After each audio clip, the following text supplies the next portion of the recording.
coming from that bridge.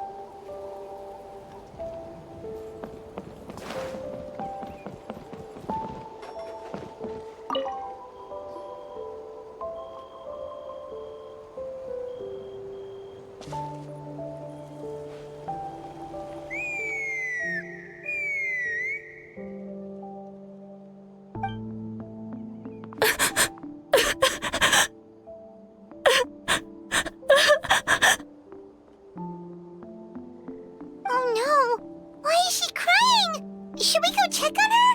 You know, just in case she's thinking of doing something stupid. I'd leave her be. The warriors of the Flower Feather clan are a proud bunch who never show their vulnerability in public, even if they've gone wingless. Oh, Chasca? Good to see you again, Traveler and Paimon.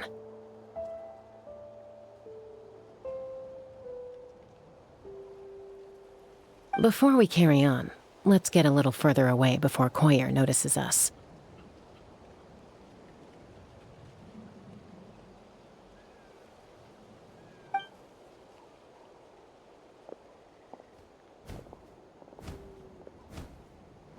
So, that girl on the bridge, Koyer, you said? Should she really be on her own right now? With the mental state she's in, it just seems risky. Don't worry. That's exactly why I'm here. Elder Alpa sent me to keep an eye on her. If she does attempt the unthinkable, I'll swoop in and catch her. I doubt it'll come to that, though. She's a fighter. A warrior, in fact. One who aimed for the sky. However despondent she might feel now, I'm confident she'll get through it. Well, in the Flower Feather clan, there's an elite flying squad made up of Kukasaur riders. But it's an extremely selective squad. To become a rider, you need to undergo a trial where you not only demonstrate mastery of the relevant skills, but also win the approval of the Kukasaurs. Very few candidates make it through the process. Koyer has spent years training for her most recent attempt, but unfortunately she didn't pass. So it's not hard to see why she's so upset. Sometimes, after multiple failed attempts to pass the flying tests and win the Kukasaur's approval, people get so disheartened that they give up on their dream to soar the skies. They resolve to quit trying for good. We call those people the wingless. Do they get expelled from the tribe? What? No, of course not. They're still prized warriors. We have a saying, just as the Kukasaur treasures every feather on its body, so the tribe treasures each one of its children. This hits even harder in the wake of the war. All of our young warriors carry the future of our tribe on their shoulders. Besides, every Kukasaur falls from its nest before it learns to fly. It's practically a rite of passage. Likewise for the wingless, we always hold out hope that one day, when they're ready, they'll rekindle their dreams and keep trying. Until then, all we can do is quietly watch over them from a distance. Just like I'm doing now. Ah, okay. Paimon hopes she'll get back on her feet soon. Well, from the sound of her whistling, her confidence has been seriously shaken. No Kukasaur is going to respond to a call that sounds like that. Yeah, people from my tribe call to their saurian companions by whistling or blowing a horn. So it sounds like Koyer was trying to summon a Kukasaur to practice her flying. But the Kukasaurs are an even prouder bunch than our warriors. They would never respond to a lackluster whistle like that. First she failed the trial, and now she's struggling to even summon a Kukasaur. That's only going to hurt her confidence further. And getting trapped in that vicious circle is the kind of thing that'll make people go wingless. Surely there must be something we can do to help. That's very kind of you. Koyer's flying skills are up to par, but mentally she's stuck in a rut. If she wants to return to the sky, she has to overcome that for herself. I'm going to lay low nearby, just in case she takes a turn for the worse. Let me give you a tour around the tribe once this is all over.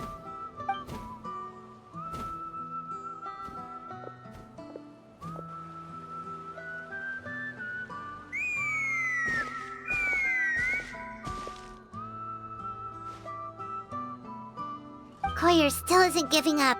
Even though Chasca said that she has to do this by herself, Paimon can't help feeling like maybe we can nudge her in the right direction.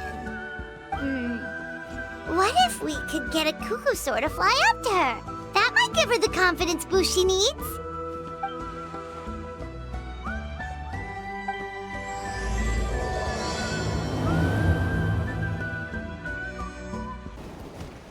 It's a cuckoosaur. Oh my gosh! Is this really happening? I did it! I summoned one! I was beginning to think you'd all given up on me completely. Thank you. Oh, thank you.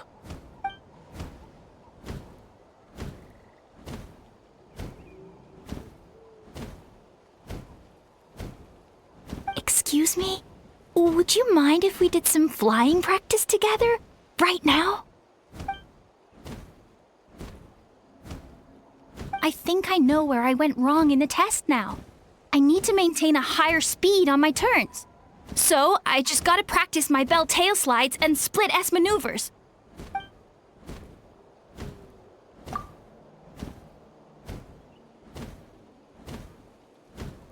Also, I really want to try some stall turns and cobra maneuvers.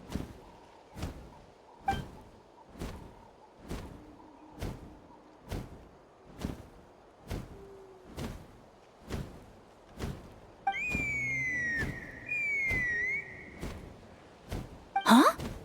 That sounded like a whistle. Is someone else trying to summon a cuckoosaur?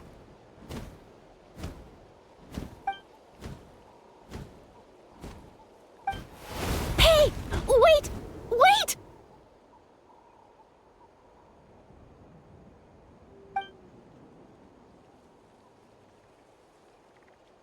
Do you think Koyer's feeling better now? Let's go back to that bridge and check. Chasca! I summoned a cuckoosaur! They do still respond to me after all! Although, unfortunately, someone else summoned it away again before I had a chance to go for a flight.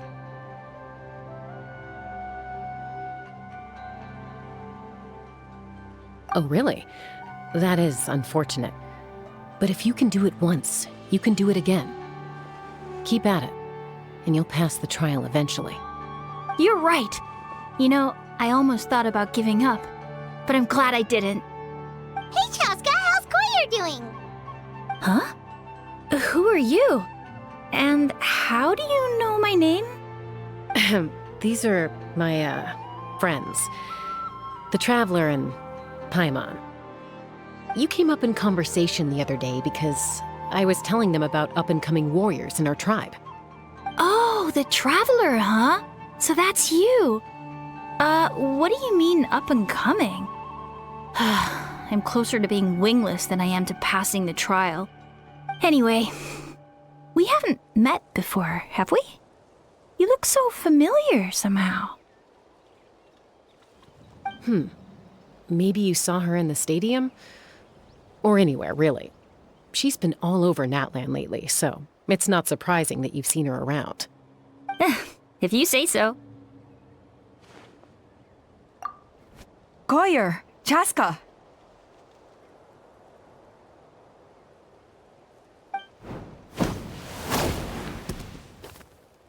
Here you are.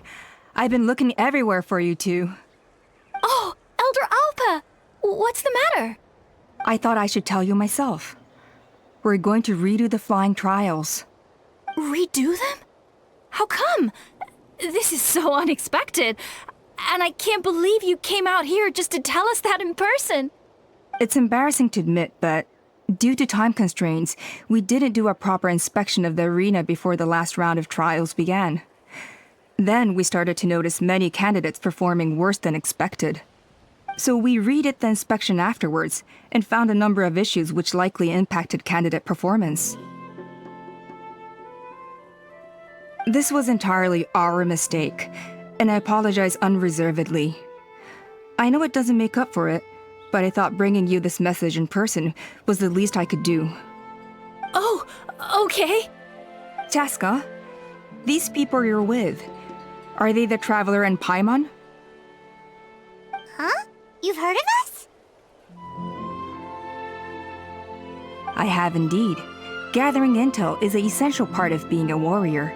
Plus, you've already made quite a name for yourself in Natlan. Actually, I've been meaning to invite you to enjoy our tribe's hospitality for some time. Hospitality? Oh, that includes food, right? Of course it does. If you let us host you, you'll be treated quite lavishly. Mighty warriors are highly revered in our tribe. Besides, we still owe you for your help during the war. Without you, we would have suffered far worse at the hands of the Abyss. So I like the chance to show you our gratitude on behalf of the whole tribe. Mighty warriors, plural? So Paimon counts too? Paimon's starting to like you a lot. That should go without saying. Your flying skills are the envy of our tribe.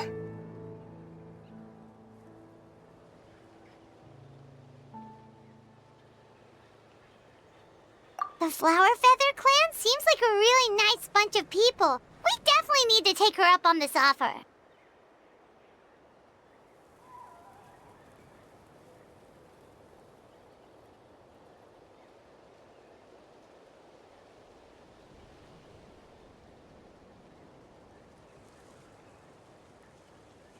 Well, I'd love to stay, but I'm afraid I still have to inform the other candidates about the retrials. With our younger generation's future on the line, there's no time to lose. Wait, Elder Alpa! Let me help! The sooner everyone gets the news, the better! Very well. In that case, Chasca, could I leave you to entertain our guests? Sure thing. Okay. Let's meet by the Obsidian Totem Pole later. Koyer, let's get going. Okay.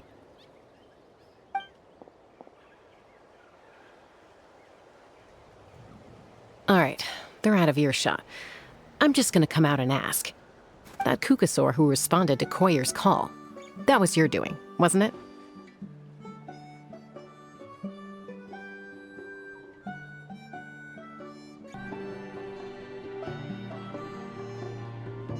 I grew up with these creatures. I could tell something was off the second I saw it. Her whole demeanor seemed less like a Kukasaur and more like, well, you. So I figure you must have been pulling the strings somehow. She looked very flustered when Koyer asked for a ride, so I whistled to give her a chance to escape. And judging by the look on your face, that was a welcome intervention, huh? It's all right. If you'd rather your hidden talents remain hidden, I respect that. I won't press you for answers, and I'll keep my speculations to myself.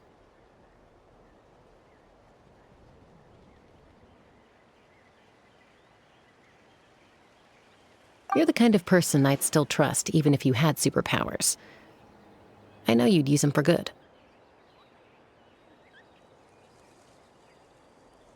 I think the ends justify the means in this case.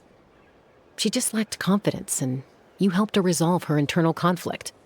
If you hadn't intervened, I likely would have gotten my mom to help out instead. Although, having said that, there's a small chance she might have recognized her and seen through the whole thing. That would have done more harm than good. Yeah. Anyway, if you're free now, how about I give you that tour I promised?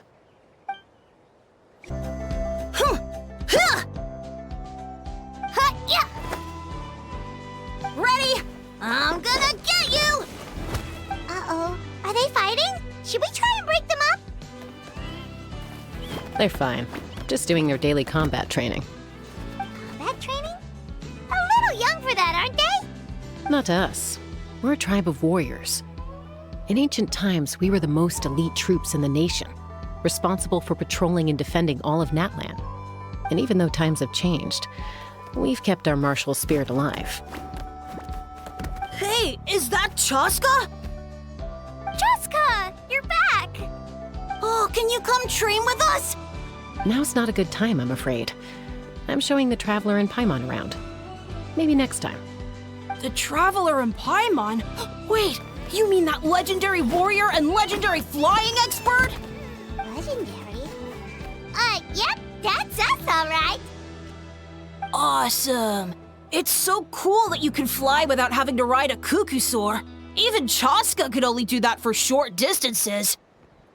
Miss Traveler, can you teach me some cool sword tricks? Oh, Miss Traveler! My family shop makes the best volcano cake! You gotta try it! Let's behave ourselves, everyone. These people are here as our guests. They're going to meet Elder Alpa in a few minutes anyway. Kotini, instead of being jealous of other people's talents, why not work on developing your own? Kapak, there's no point in trying any cool sword tricks until you've mastered the basics. Have you done all your sword drills today?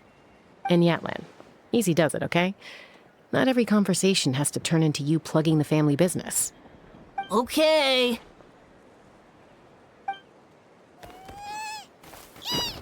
Sorry about those kids. They just got overexcited when they heard your name. Hope it didn't bother you too much. This is a volcano cake that Natlan forced into my hands. She said to think of it as an apology gift. Whoa, it smells amazing! Traveler, you want some? That's good. Natlan will be thrilled. By the way, Chasca, those kids really adore you. You're way better with them than Paimon expected. Paimon figured you'd be more... aloof, maybe? Aloof, huh? Well, to be fair, there was a period when I was like that. Around the time when I first joined the tribe. But it's a terrible attitude to have as a peacemaker. It tends to turn situations that could have had a peaceful resolution into a stalemate that can only be resolved by force.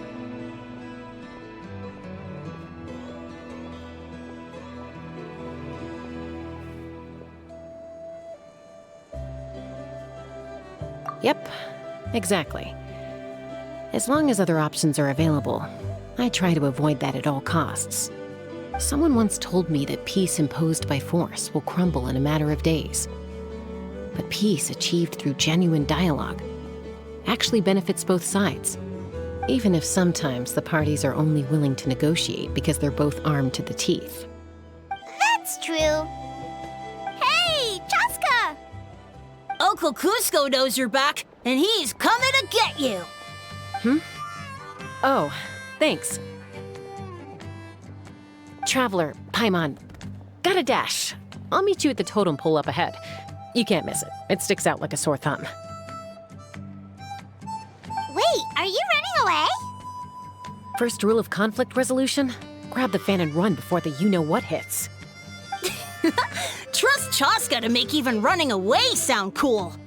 Sorry about this. Just stall him for me, okay? I'll explain everything later.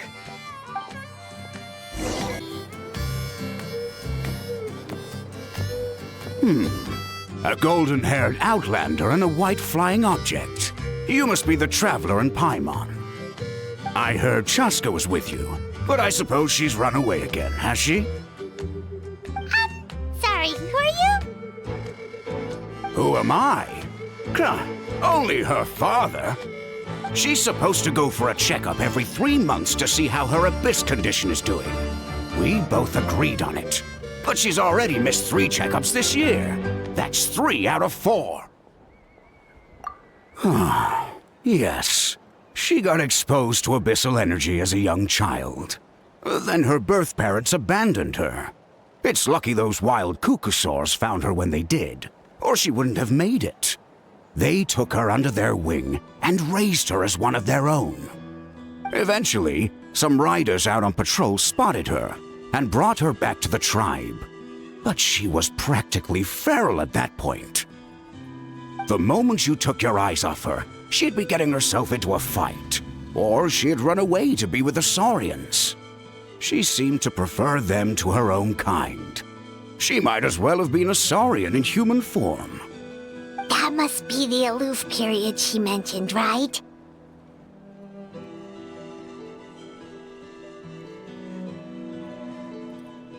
We later discovered that her exposure to the abyss had planted seeds of conflict in her heart.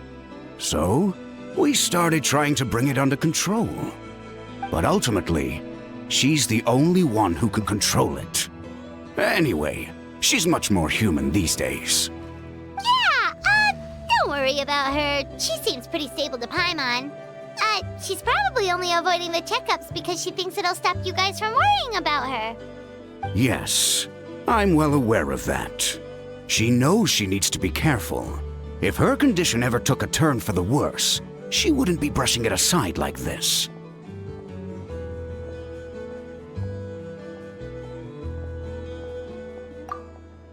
It's just, every checkup she's been to, they find new cuts and bruises. Nothing to do with the Abyss, of course. Oh no, that's all fine. The problem with her is, she's her own worst enemy. She's been living dangerously again, I'm sure of it. That's why she's avoiding the checkups. She wants to hide it from us. Yeah, Paimon can see her doing that. Oh. In the past, she always had Koichi to keep an eye on her. Now Koichi's gone, and I don't want to lose another daughter. Chasca's been increasingly reckless since Koichi passed. It's like she's trying to make up for it somehow. Next time you see her, please tell her to be careful for me. Even if she doesn't want to hear it. If she doesn't want to do these checkups anymore, that's fine. I just want her to stop putting herself in harm's way.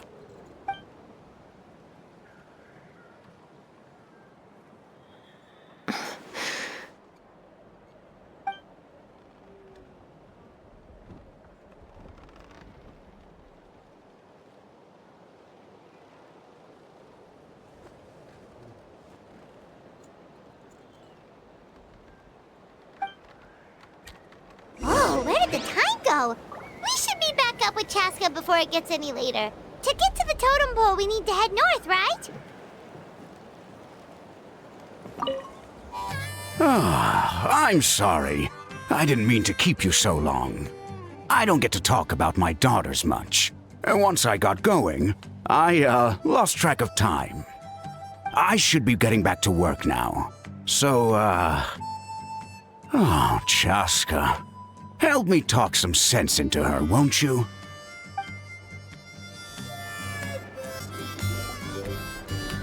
Hey, Chasca! Hey, Alba!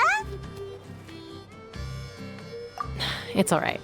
I bet my dad talked your heads off, huh? What did he say?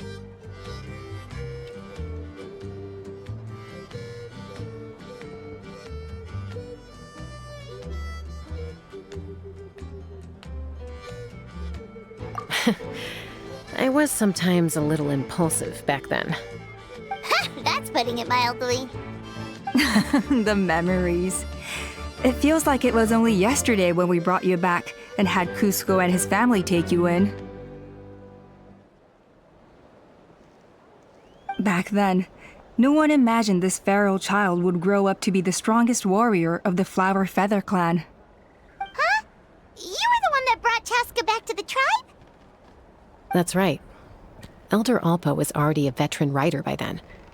She spotted me while patrolling from the skies and tracked down my Kukasaur mom. Mom agreed it was time I tried to re-enter human society.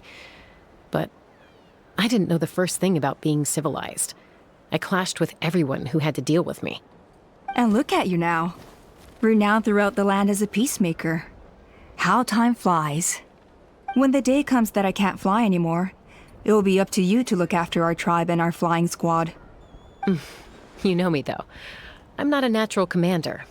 I'm better off as a lone wolf on the front line. So stick it out at least a few more years, okay? Give Koyer and the others time to come into their own. Oh, stop. Wait, so isn't the leader just the strongest warrior in the tribe? At least Paimon figured that's how your tribe would work. Strength is certainly a core tenet in the Flower Feather clan. But strength means far more than martial prowess alone. If it all came down to individual strength, I'd struggle to call myself a warrior, let alone a member of the flying squad. Any fighter in the tribe could take me down.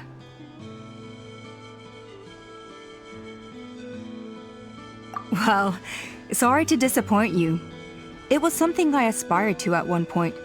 So much so that I went adventuring in the Cinder City, Natlan, to try and prove myself. But it was foolish of me. I wasn't ready. I came back empty-handed and seriously injured. The fact that I survived was something, I suppose. But after that, I never seriously considered myself a strong fighter.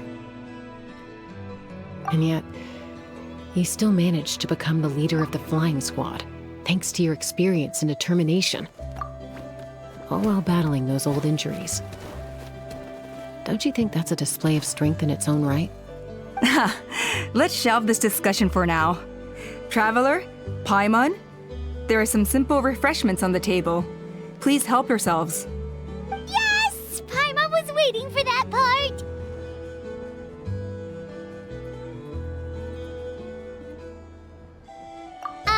They were for the snack stomach. The refreshment stomach still has plenty of space.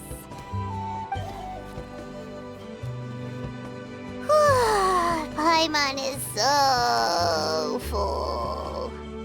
Well, if you're enjoying our hospitality, feel free to stay with us as long as you like. Elder Alba? There's, something's come up.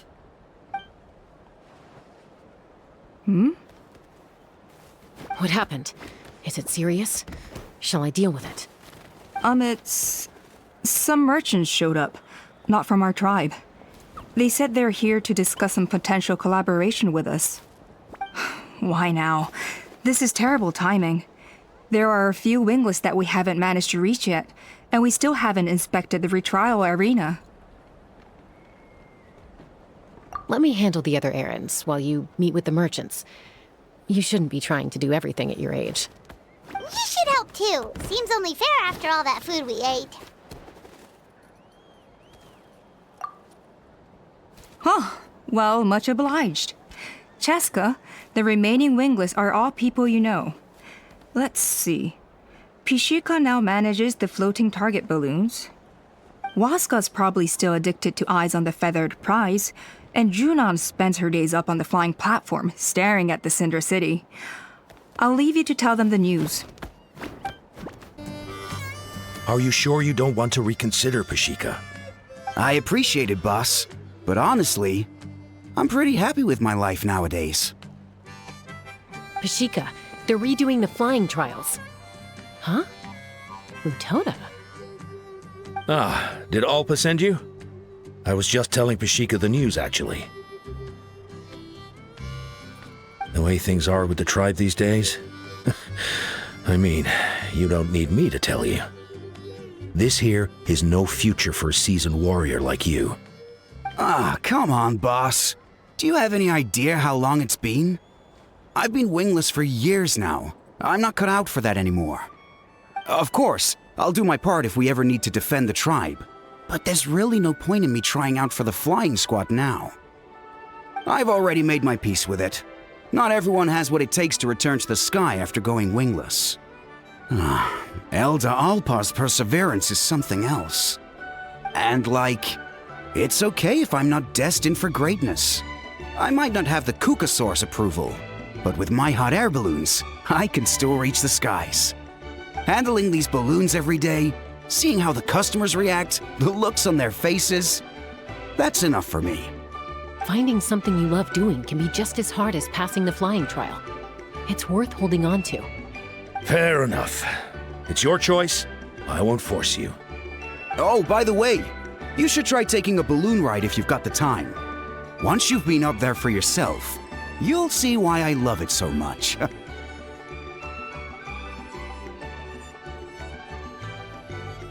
No problem. If you ever want to give it a try, you know where to find me.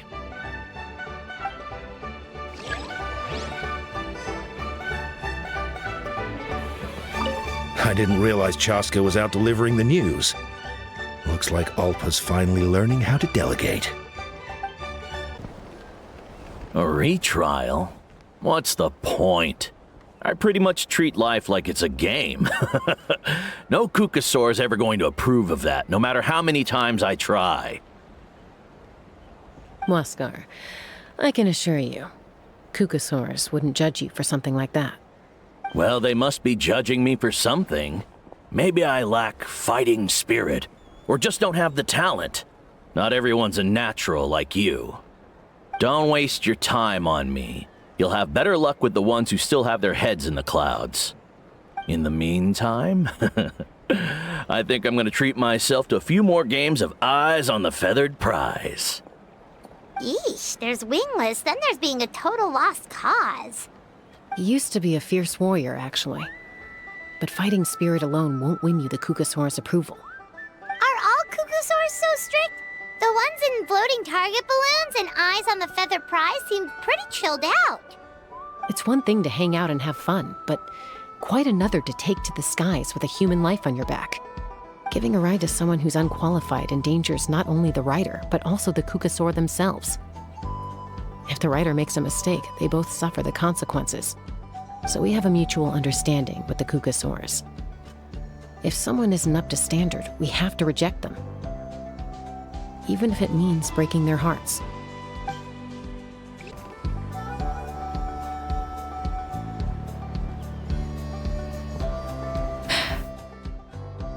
Hey, Junan. Gazing out at Natlan again, huh? Chasca? What are you doing here? Is something up? The flying squad is hosting retrials again soon. Want to give it another try? Maybe you're forgetting the definition of wingless. I've failed so many times already that I've decided to call it quits for good. I'm done. Elder Alpa always goes out of her way to come and tell me when a new trial is coming up, and it's nice of her to think of me. But nothing's gonna change. I'm not going to suddenly pass just because they're holding another trial. They're making some big changes to the arena this time, so the flying experience should be smoother than before. Koyer's gonna try again. No, forget it. If I was genuinely good enough to make the squad, the location shouldn't affect my chances. A true rider can fly confidently whatever the conditions, like you and Elder Alpa. Junan! They're redoing the... Huh? Chasca and the Traveler. You're already here. I guess they told you already then. Come on, let's go train together.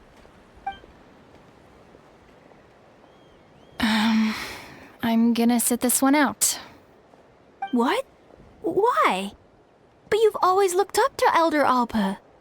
She went wingless after her injury and spent years drifting, but even she came back and made it in the end. If she can do it, why can't you? I mean, I don't have that kind of perseverance. And besides, the last thing I want to do is fail in front of her yet again. Oh, come on. You know you don't need to worry about that. All right, well, how about we just treat this as you being my mentor? Then will you train with me? I mean... Enough umming and ahhing. Let's just get up in the air and figure it out as we go. Wait! Hold on, slow down. I can't keep up. Well, that's one way to do it.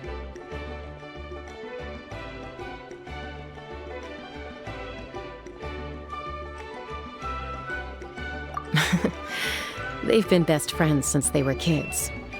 If anyone knows how to get Junan out of a rut, it's Koyer. You helped Koyer deal with her internal conflict, and now she's done the same for someone else. You know, people often talk about how one conflict leads to another and so on. But sometimes in life, things spiral in a good direction instead.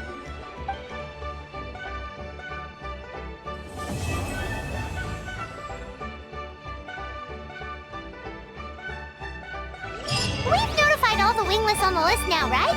Where'd you next? The trial arena. It's not far from the tribe.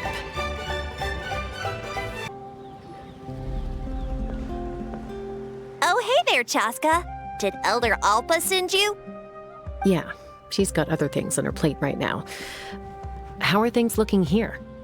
Well, the inspection revealed numerous blockages all over the trial arena. It looks like they're the result of ley line disorders caused by repeat abyss invasions.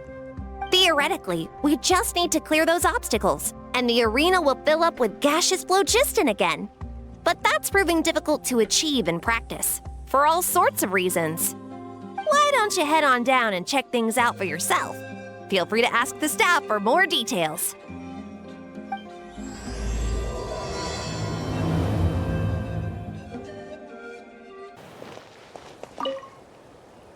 I think it should be possible to clear this spout with just a few hard hits. But there are signs of strange life in here. Meddling with it might be dangerous.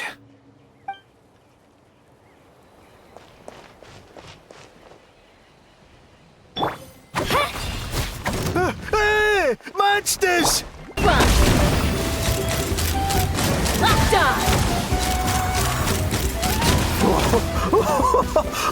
I thought I was done for. Oh, this spout should be good now. Thank you very much. This is crazy. I put all of my strength into it, but it just won't break.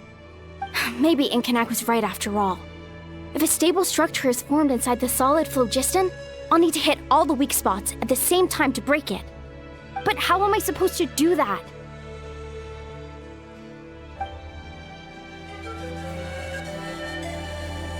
Take me up! Lockdown!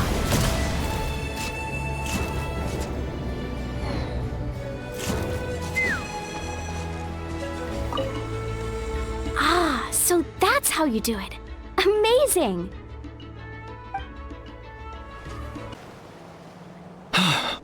Oh, are you here to help? Thank goodness. There's no way I could do all this by myself.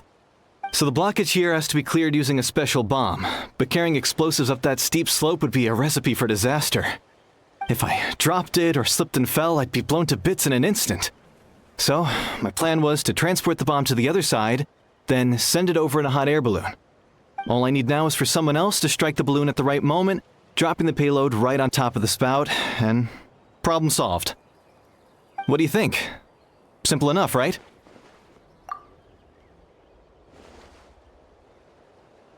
Huh? Oh, that one. No, I've got no idea who that belongs to. Or how they got it up so high. I just wish I could fly up there and check out what kind of tech they're using. Ah, well. Getting the trial arena back in order is more important. I'll head over and set up now. Let me know when you're ready. All right! Get ready!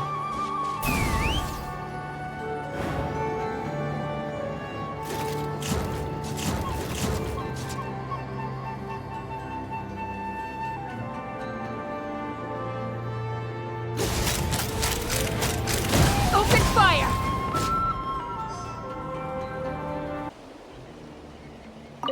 How strange. Why is there so much solid phlogiston here? Well, could be from the Children of Echoes. Maybe it got swept up here due to the ley line disturbances? And I did see those strange markings on the cliff. I can't think of a way to resolve this. Short of going all the way to the Children of Echoes to borrow it to Petlisaur.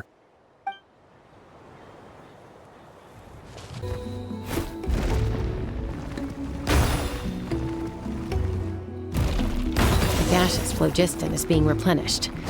Looks like all the spouts have been unblocked. Let's head back up. Whoa! Did you see that?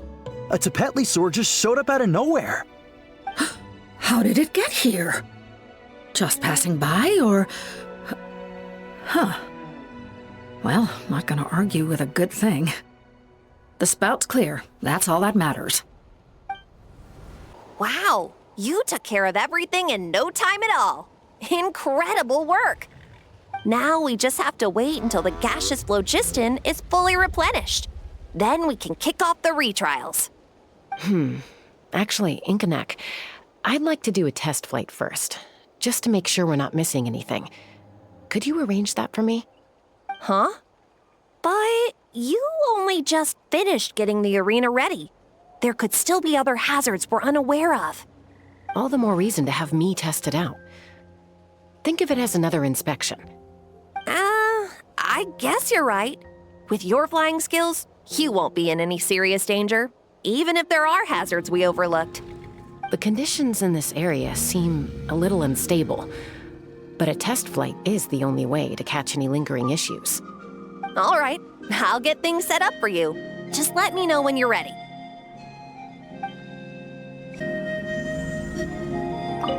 Are you ready? This should be a piece of cake for Chasca, but still, try to be careful. All right, then spread your wings and fly.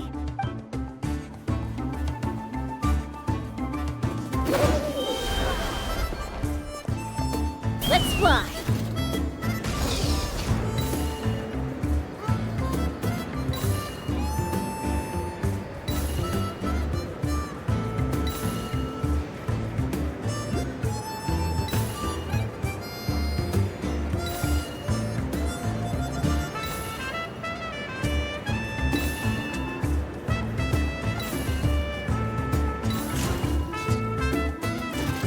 Giddy up!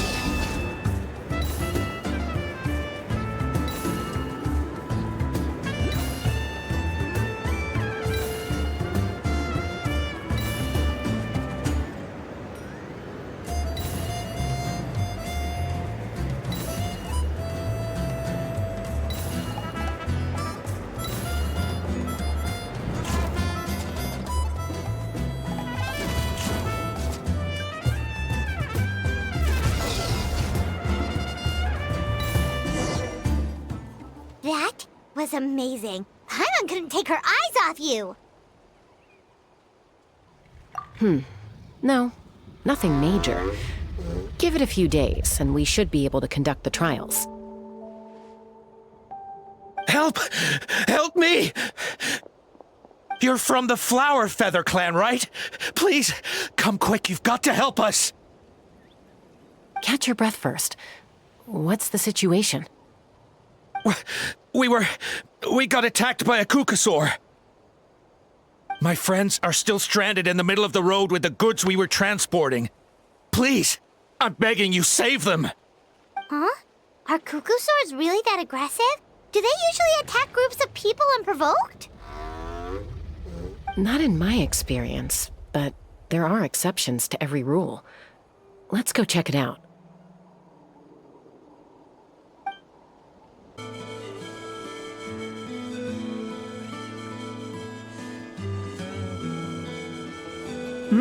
Chasca? Traveler? This is a surprise. Elder Alpa? Huh. So, where's this aggressive Kukusaur we've heard about? Already flew away. Looks like it backed off once it realized that reinforcements were coming. So why do you think it attacked these people in the first place? Was it after the food? No. These merchants are even transporting food. Ah! Thank goodness! The phlogiston wings are intact! Phlogiston wings. Thank you so much for coming to our rescue. These phlogiston wings are our most prized goods. If anything happened to them, it would ruin us. Wait a minute. Are you the merchants that were looking to collaborate with us? Wormy told me about you. Yeah, that's us. So I take it you're Elder Ulpa? I am. You must be exhausted from your journey, not to mention shaking up from the attack. Let me bring you back to our tribe to rest. We can talk business after you've recovered. But Elder Alpa, what about the Kukasaur attack? Well, our guests here weren't seriously injured, and their goods are intact. Perhaps that Kukasaur was just having a bad day. There are so many of them around here. You'd expect something like this every once in a while. I don't think we need to pursue it any further. More importantly, how are the preparations for the flying trials going? Is everything in order over at the arena?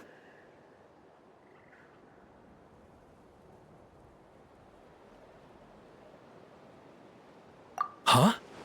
Did you say flying trials? What a coincidence! Sounds like a perfect use case for our phlogiston wings. You'll be pleasantly surprised by what they can do. Oh, really? Now I'm intrigued. Well then, let's forget all about this Kukasaur attack for now. We have some serious business to discuss.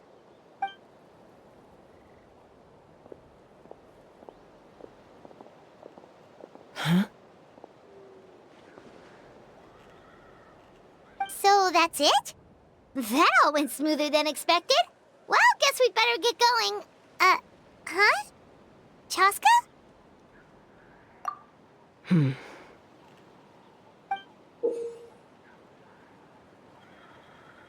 Bloodstained feather.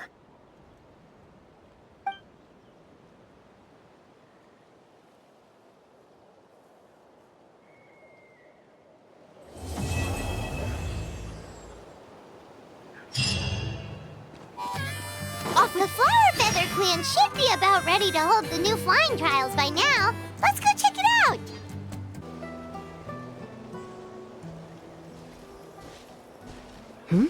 Ah, Traveler and Paimon. You came. Yep, and it looks like we made it just in time! Although, can't say the same for the Cuckoosaurs. Bit of a low turnout, huh? Yeah, you'll see why soon enough. All right, get ready. 3, 2, 1, fly! Whoa! We're really flying! I feel light as a feather. I'm flying without a Cuckoosaur. These phlogiston wings are awesome!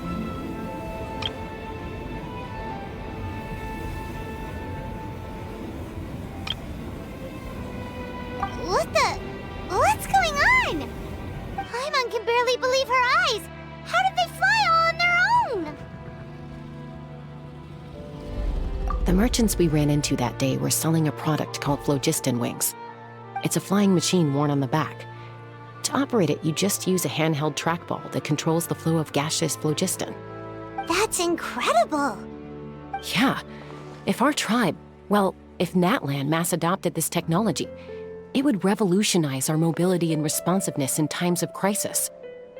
Just think of the countless tragedies that could be averted. I feel like I'm dreaming. Did I really just fly on my own without the help of a Cuckoosaur?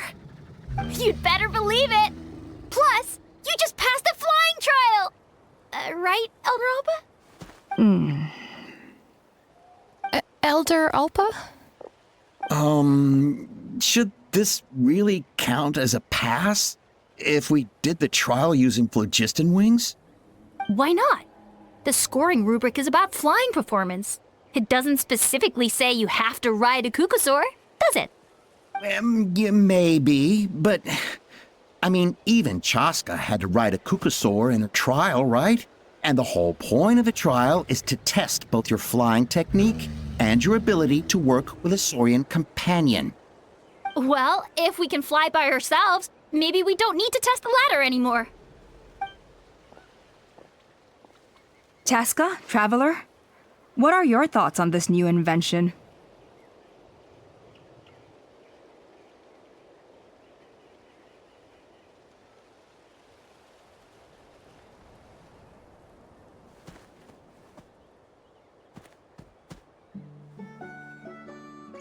Right? That's what I think too. I agree that they have strategic value, but I don't think it makes any sense to evaluate candidates by the current testing standards if they're using phlogiston wings. Why? Shunan finally mustered the courage to go through with this, and now you're saying it doesn't count? We don't have any experience using these wings in battle, nor is it immediately obvious how to incorporate them into the existing systems in our tribe. Taking a longer-term perspective, I think we need to start by getting thoroughly acquainted with how these things work. Then we can develop a new trial format with new assessment criteria, tailored to candidates using the phlogiston wings.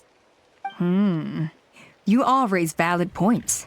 But Chasca, while your proposal sounds perfectly reasonable, it would probably take years to put it into practice. We lost so many people in that war. These phlogiston wings could be exactly what we need to strengthen our forces and boost morale in this trying time. And as for real-world battle experience, there will be plenty of opportunities to gain that. I have high hopes for you, Junon. Huh? Hey, stop staring into space! Say thank you! Thank you. Thank you, Elder Alpa. You have nothing to thank me for. Remember, the way you got your wings back was by relying on yourself. Oh, Elder Alpa! Bad news! Cuckoosaurs are attacking the merchants again! Again? Okay, everyone, stay put while I... Huh? Chasca?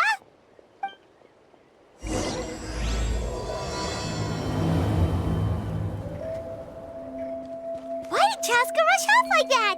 And then Elder Alpha and the others too? Anyway, let's go see what this is all about.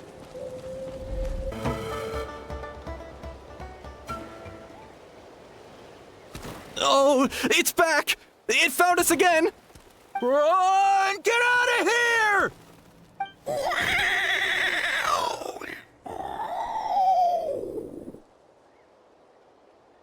Curses! She's really riled up this time. Hey! Stop running! We'll never outrun a creature with wings! Get back here and let's fight!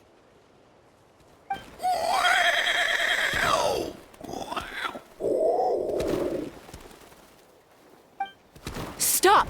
All of you! Chasca! Oh, wonderful!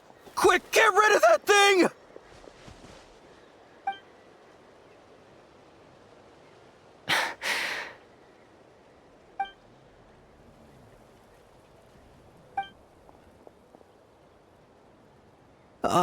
What's going on? Why isn't she doing anything? So it really is you. Sister. Wait, sister? That Kukusaur is Chasca's sister?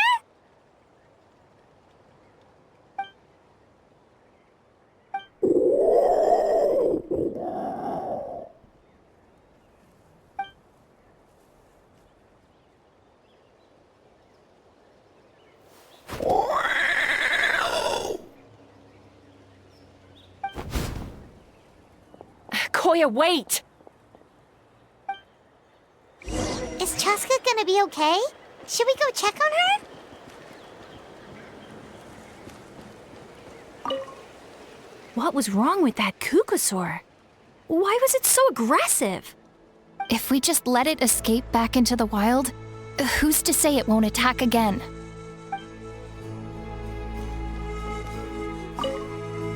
Is everyone all right? We're okay. No serious injuries. Thank goodness you all got here just in time.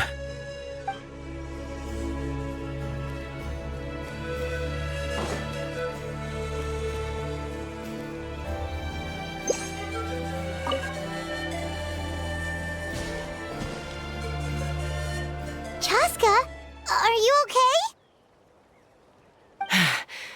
I'm fine. Sorry for making you worry. No point. She's an expert at hiding her tracks. Once she's shaken you off, you'll never catch up to her. At least, I always used to lose to her at hide-and-seek when we were kids. Well, yeah. You know I was raised by Kukusaurs. Anyway, she and I grew up in the nest together. Her name's Koya, and she's my big sister. We played together all the time, chasing each other through treetops or mountaintops. It felt like it would go on that way forever. Until the day I was sent back to live with the humans.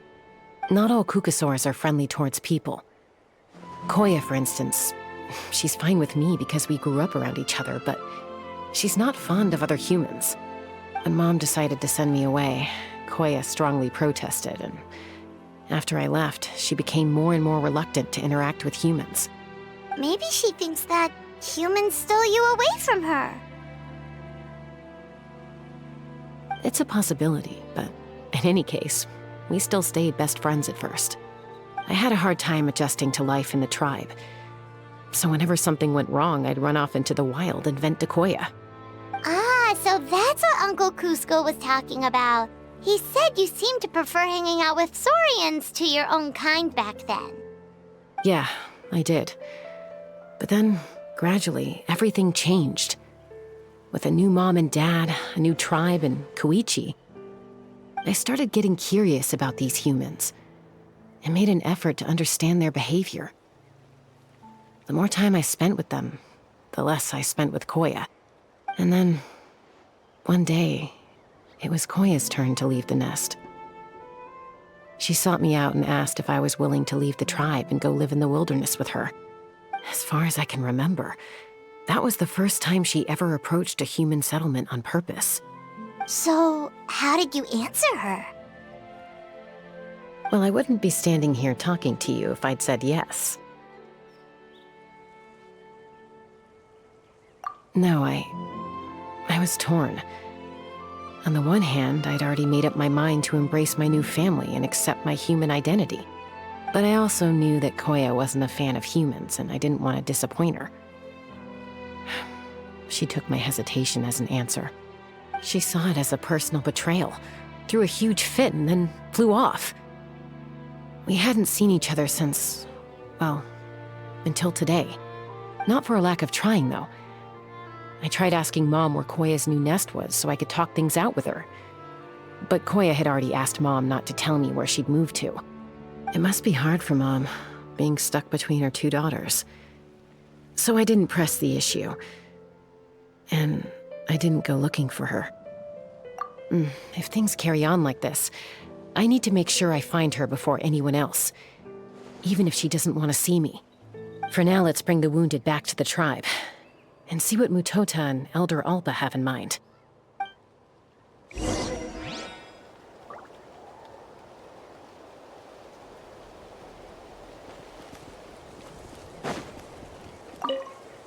What was wrong with that Kukusaur? Why was it so aggressive? If we just let it escape back into the wild, who's to say it won't attack again? So, I hear there's been another Kukusaur attack. Ha! I knew it! They're wild animals, and they can't be trusted. Hey, show a little respect. The Kukusaurs are our partners. Maybe in the flying squad, but they don't give a hoot about the rest of us. Well, now that we have the phlogiston wings, do we even need the Kukusaurs anymore? Are you kidding? How are we supposed to protect our tribe without them? I didn't mean it like that. Huh? Protect our tribe? Or are you just scared that your precious flying squad will lose its prestigious position? You take that back! Things are changing so quickly. Chasca, there's a conflict emerging there. Aren't you going to nip it in the bud? The whole tribe's talking about this now. Breaking up a single fight won't solve anything. The real source of conflict here is the phlogiston wings, and what happened with Koya. On any other day, people would just brush this attack aside. After all, clashes between wild Kukusaurs and humans are no more common than those between people. But now that the phlogiston wings have entered the equation, it's sparked a debate over whether our tribe needs the Kukusaurs at all. I worry that we risk repeating the mistakes of the Cinder City. Back then, Lord Ochkon's hatred of the Saurians nearly destroyed the peace forged by the Pyro Archon. Chasca, to prevent things from deteriorating further, I'd like to task you with restoring peace to the tribe. I will. Traveler, you've already done so much for Natlan, and the Flower Feather clan has no right to ask more of you. But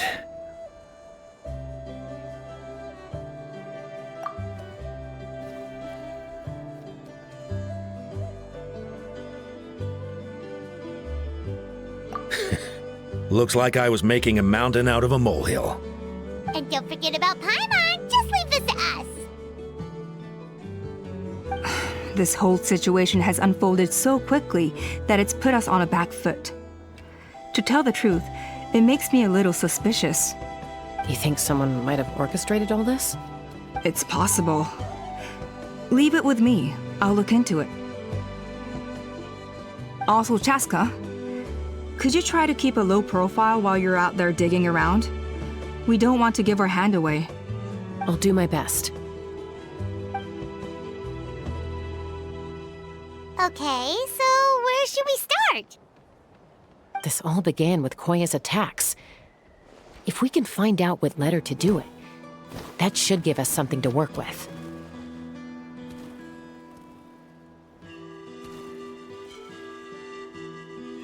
Unlikely. Given how she reacted when I showed up, I don't think she's forgiven me. If you want to resolve a conflict through dialogue, sometimes you need a third-party facilitator. Let's go see my mom.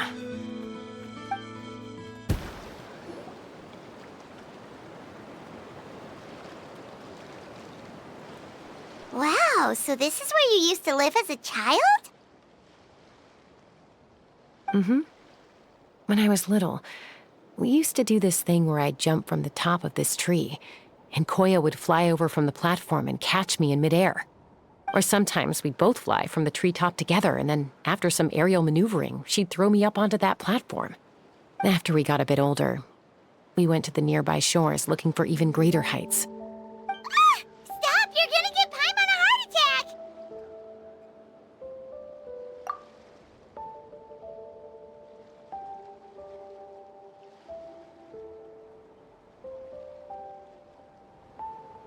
Oh, really? I just thought it made a fun story. Then I'll share more with you when there's time. Anyway, back to the matter at hand.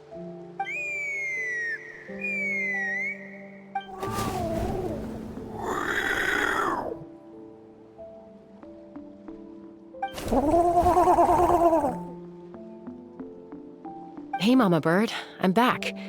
My last visit was only a week ago, wasn't it? See? I visit you more than I visit Papa Cusco. I brought a couple of friends with me. These are the Traveler and Paimon. Traveler, Paimon, this is my mom. Her name is Chimpu. In the human tongue, anyway.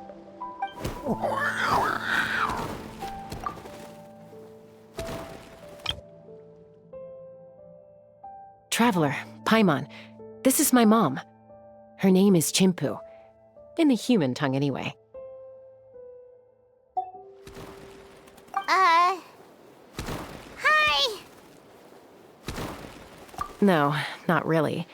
I don't speak it as such, but I can sort of get the gist. Although only with Mom and Koya, since I spent my formative years with them. Even then, it's basically a best guess based on their sounds, body language, and expressions. Seems to work about 9 times out of 10, anyway. As for whether Mom understands me, I can't always tell. But somehow we still manage to communicate. Call it the family bond, I guess.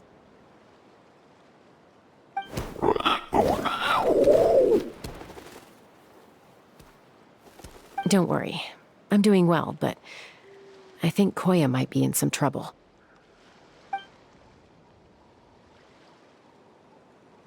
I know she's never been a fan of humans, but she's never deliberately attacked them before either. What's behind this sudden change? Does, Auntie Chimpu know anything? Doesn't look like it. Koya hasn't visited her in a long time. Then, could you please tell me where she's living nowadays? I really need to talk to her. If this animosity between her and the tribe continues, then the next time there's an incident, I don't know if I'll make it there in time.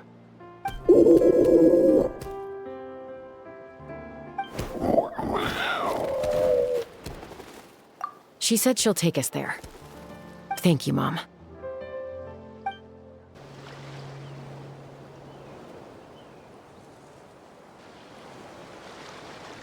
This is a really remote location. Guess she was trying to get as far away from humans as possible. We stay here? Okay. Got it. Traveler, Paimon. Mom says we should stay out of sight for now. She'll talk to Koya first. Koya is very hostile toward humans right now.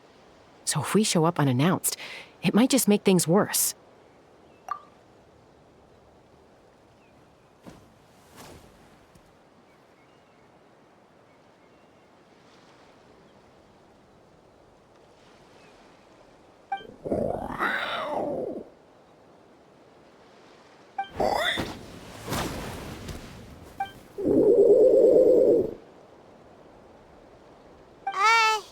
Any idea what they're saying? Sounds like things are more complicated than I imagined. There's evidence in this area suggesting that Koya might have been the victim of a human attack. What?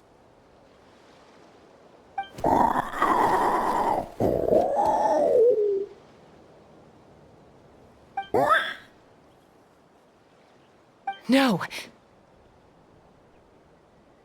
It's Chime, Koya's child. The attackers kidnapped her. They came over the sea, under the cover of night, and they took Chime. What the heck? Who would do such a thing? I searched day and night, and finally found them.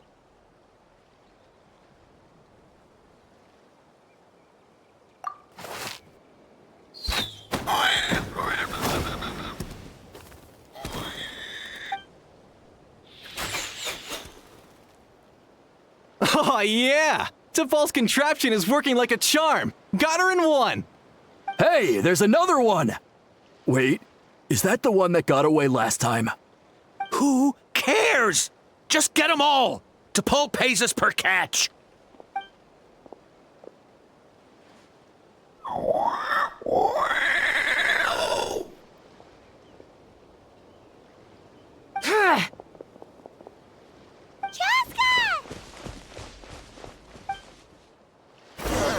Chasca? How do you get here? Quick, stop her! Don't you even think about running away!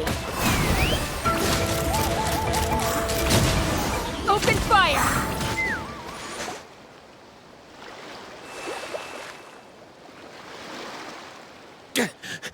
Don't come any closer, or I'll...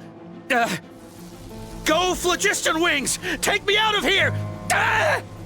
Uh-oh, looks like it malfunctioned. This is bad. Mom and Koya are already injured. And if that thing explodes right next to them... Help! Elemental energy suppresses it! Please, someone! Get back!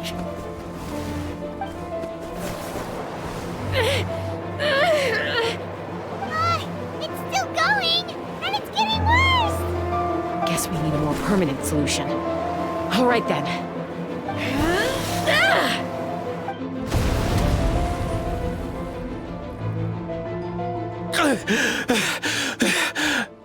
That was too close.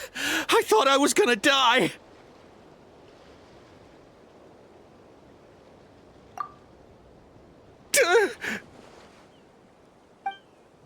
Answer us honestly. Were you the ones who attacked Koya before?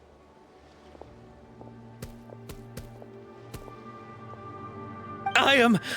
No, it was...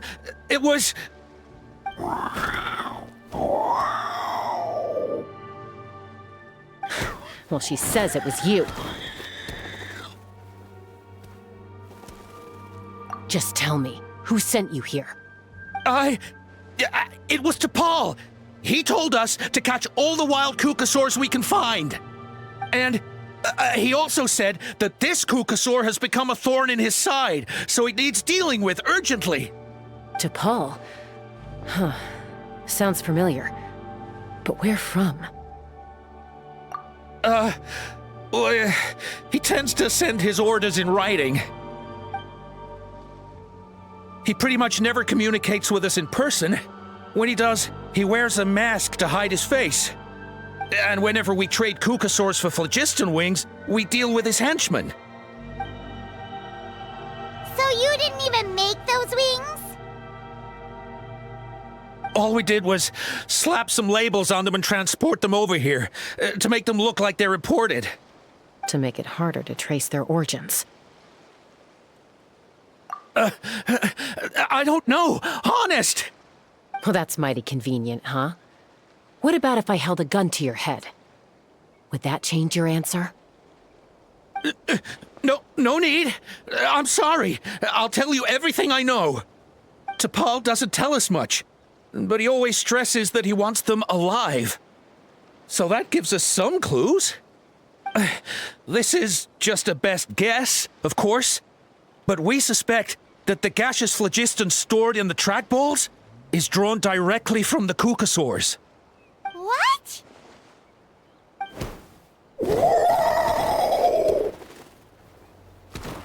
Easy now. You're still injured. Hey, keep talking. Yes, ma'am. So, the gaseous phlogiston has to be highly refined in order to power the phlogiston wings. The slightest imperfection can have disastrous consequences, as you just witnessed. But the Kukasaurs have a natural ability to process gaseous phlogiston. So, if you use them as an intermediary, then...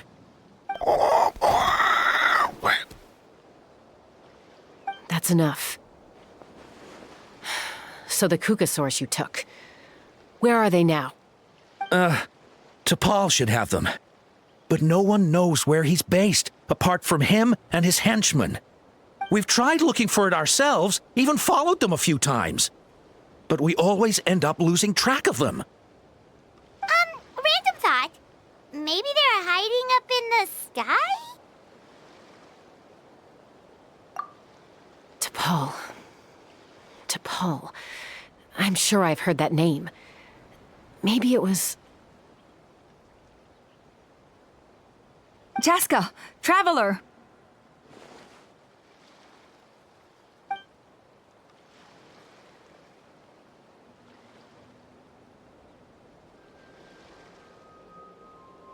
That voice! It's Appa!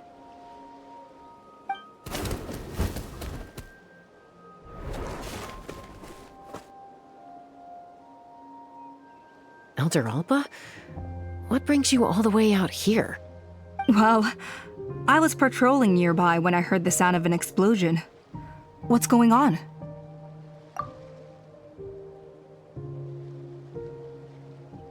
I don't believe it. Elder Alpa, does the name T'Pol ring a bell to you? I feel like I've seen it written down before.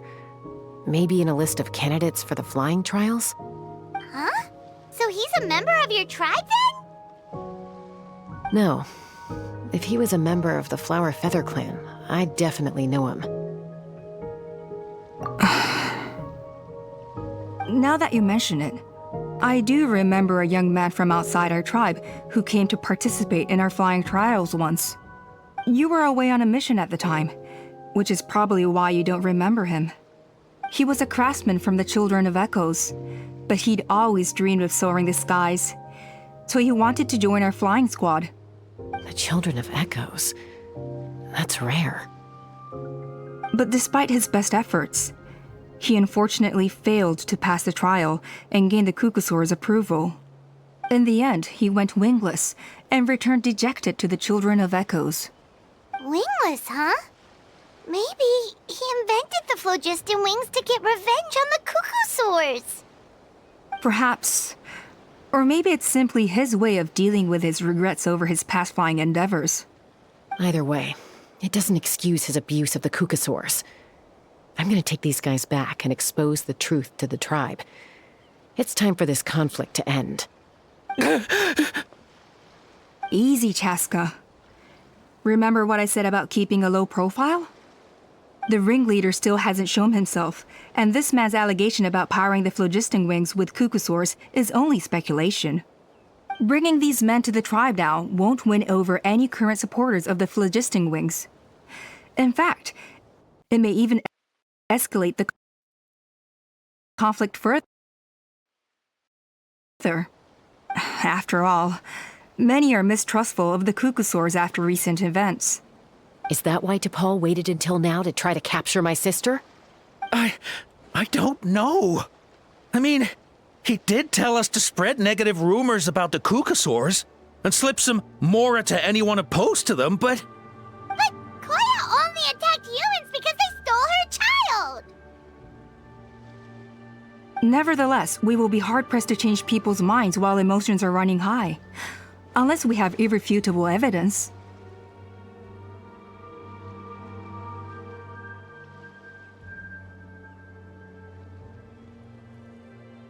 Bravo! My thoughts exactly. In the meantime, leave these men with me. I'll escort them back to the tribe. I'll take the other members of their crew into custody too. They won't get another chance to stir up trouble. Fair enough.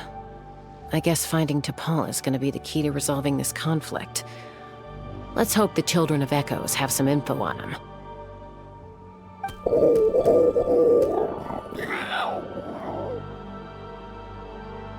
Sorry, whatever it is, it'll have to wait till this is all blown over. I have to fix this situation before it spirals out of control.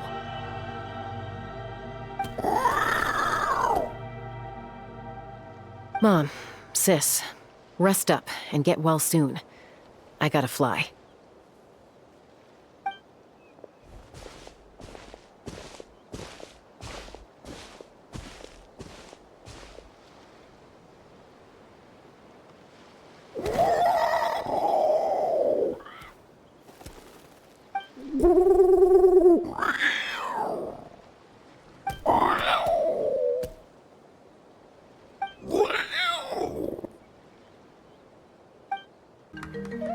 So Alpa says that T'Pol's from the Children of Echoes. But how do we track him down? Just ask around until we find him? Let's start by talking to someone we know. It'll be faster that way. At this time and place, I'll bet the easiest person to find is... Wakey, wakey, Shilonen! Oh, it's you. Okay, give me a second. I'll come down.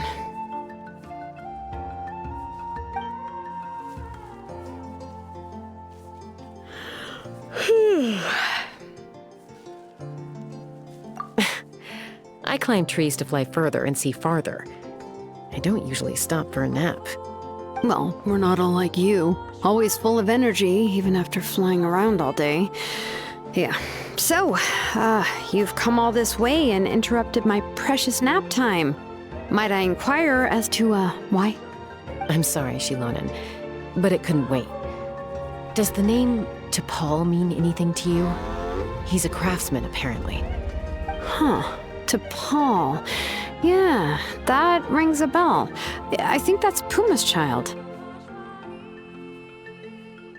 Nope, I'm afraid you're a few years too late. Why are you looking for him?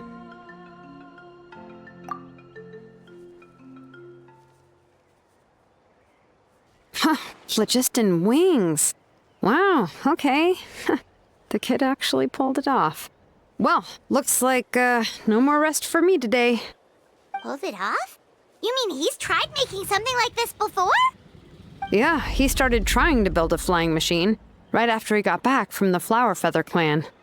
So right after he went wingless, then. Was this flying machine anything like the gun you made me?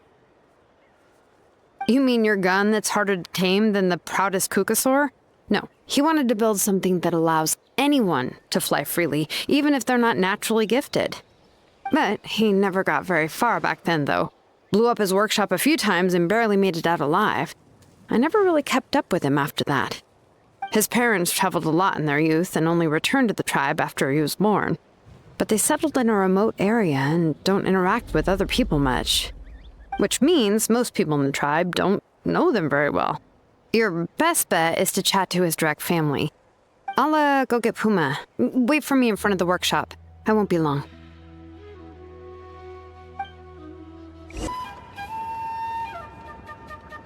I'm back. Allow me to introduce T'Pol's mother, Puma. Hello, we're... Oh, save the pleasantries. I don't want to spend any longer talking about that boy than I have to. Huh? I disowned him long ago. He is no child of mine. All he cared about was his pipe dream of reaching the sky. Oh, we tried to talk sense into him, but he was obsessed. And then when he left us, he spouted some nonsense about building a workshop in the sky to avoid the constant criticism of us ground dwellers. He left his notebook behind. Whatever questions you have, you can look for them in there. I am done talking about him. He's no son of mine. He never called me Mom anyhow.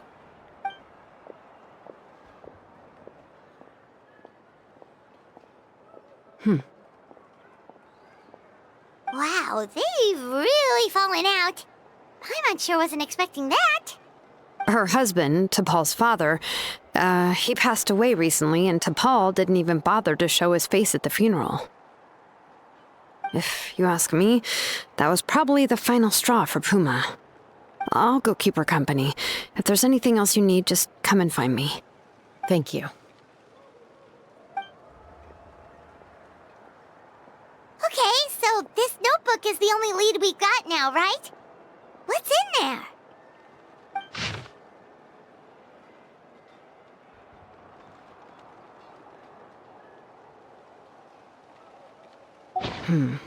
Some early designs for the phlogiston wings, and some theorizing about an airborne workshop. Natlan, the Cinder City. Looks like that's where he got his technological inspiration from.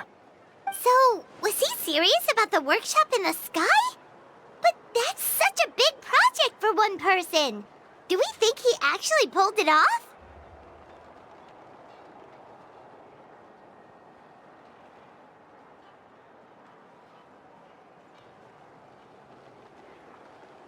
Oh, yes. The one from the trial arena that was super high up. That balloon has been there for a while, and everyone's been wondering how it got up there, but what if that's the wrong question? What if it started off even higher up, above the clouds and out of view, and it only descended to its current height due to some kind of malfunction? Part of T'Pol's workshop? Seems likely. If T'Pol's base had been hiding above the clouds this whole time, that would definitely explain why Isidore couldn't find it. Paimon totally called it! But how do we get up there? Chasca, can you even fly that high? By myself? Possibly. But with a passenger, no chance. I doubt even phlogiston wings could take you up that high. At least, not without that relic T'Pol mentioned in his notebook. Yeah, and he's probably holding on to it. We'll have to find another way. Nope. That's way beyond Paimon's altitude. Also, would you really expect Paimon to go up there and take on T'Pol all by herself? Let's not worry. Just because we can't think of a solution doesn't mean no one else can. I'm not the only flying expert in my tribe, you know. Oh, good point. We should go ask Elder Alpa. And Mutoda. He was quite the flying ace back in the day, too. Let's head back and see what they suggest. Chasca, you're finally back. Things are getting really tense in the tribe. Have you made any headway with your investigation? Some people even think we arrested the merchants just to support the flying squad and crack down on the phlogiston wings.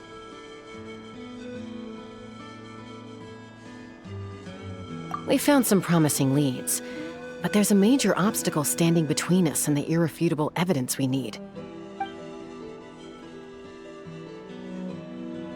A relic from the Cinder City? So Khan's still managing to sow discord, even after all these years. An airborne workshop and a hot air balloon above the trial arena. And that's where you're trying to get to now? Neither phlogiston wings nor a cuckoosaur can take you that high up. Do you really think that's where T'Pol is hiding? You know what? There might just be a way. Really? Do you still remember those spouts in the arena?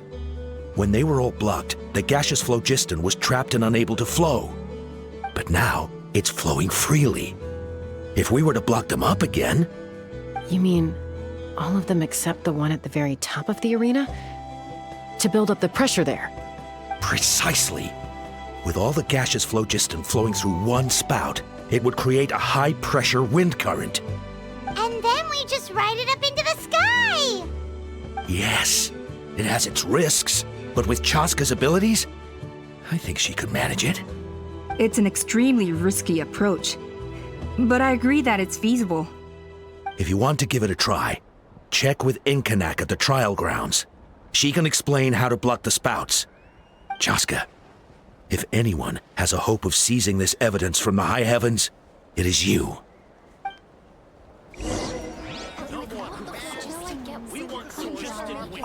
We'll do our best to manage the conflict within the tribe while you're gone. Hopefully, it'll buy you some time. Chief, we should put a defense plan in place, just in case.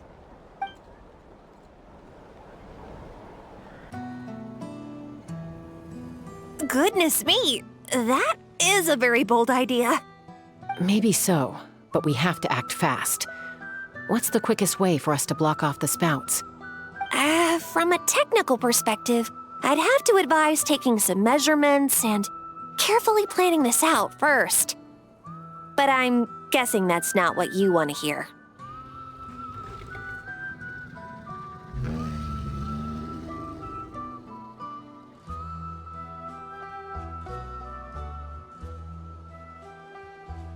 then we'll have to take the rough and ready approach. See the solid phlogiston over there? Our prior inspections revealed that some kind of stable structure has formed inside, making it highly damage resistant. It's not without its weak points, but unless they're all struck at the same time, the structural integrity won't be threatened. So, what happens if we do strike them all at once? It'll collapse. Okay, I see where you're going with this. Yeah, you got it. As long as you hit all the weak spots at once from the right angle, the solid phlogiston will fall right on top of the spout and block it up. You're right about rough and ready. Sounds like my kind of plan.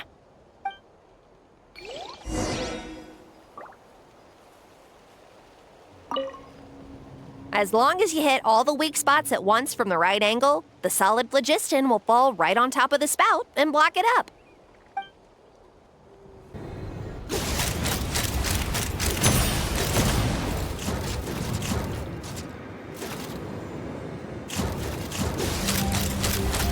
Locked on!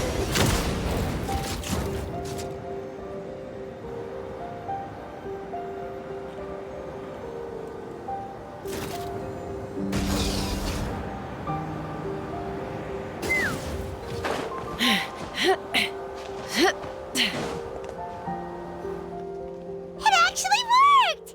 But wait, how are Paimon and the Traveler supposed to get up there? Koya can give you a lift. She's actually been following us this whole time.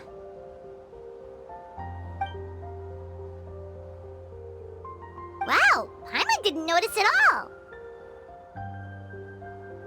Well, probably because she didn't want to get too close to humans. Or maybe just me. But right now, we need her power.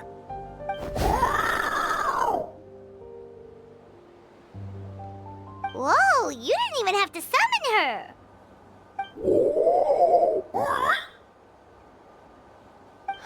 Yes, up there. That's probably where Chime is. All right, let's go have a little talk with this T'Pol.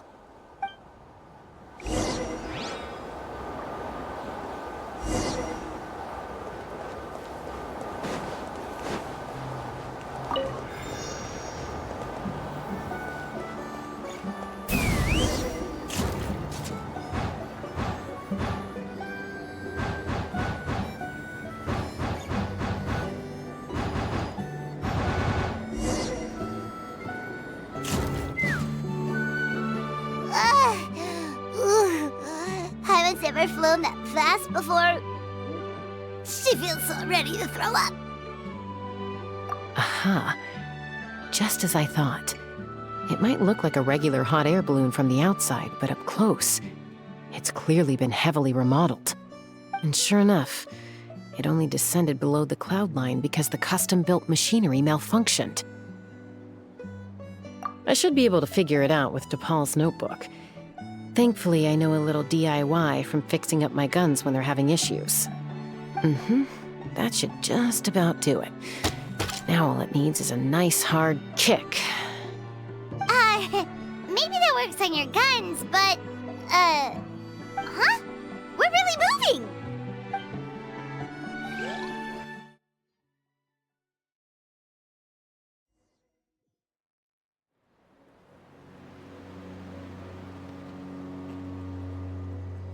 Here it is! The workshop in the sky! Oh, you gotta see it to believe it.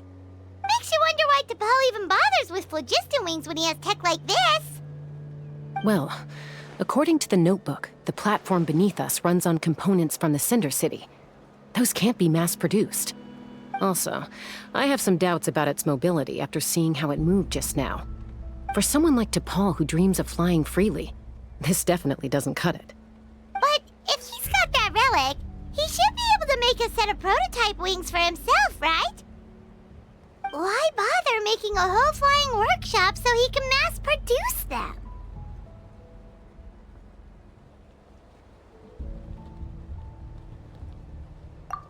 But this doesn't add up.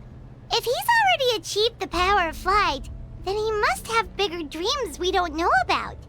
But what? With any luck, we'll find the answers in his workshop.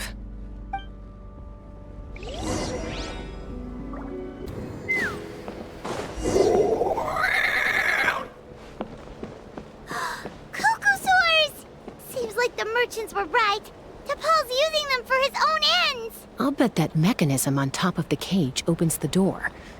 Let me give it a try.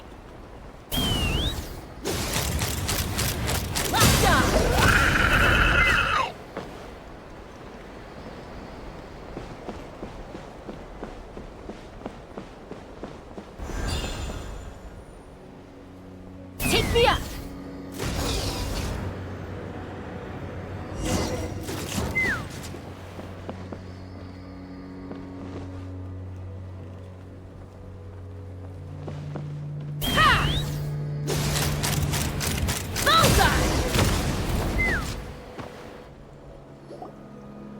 Why won't it fly away like the others? Is it... She's still breathing, but barely. By the looks of it, DePaul was using these cages to extract phlogiston from the Kukasaurs. Once a Kukasaur is drained of phlogiston, it becomes too weak to move. We'll have to come back for these ones after dealing with DePaul.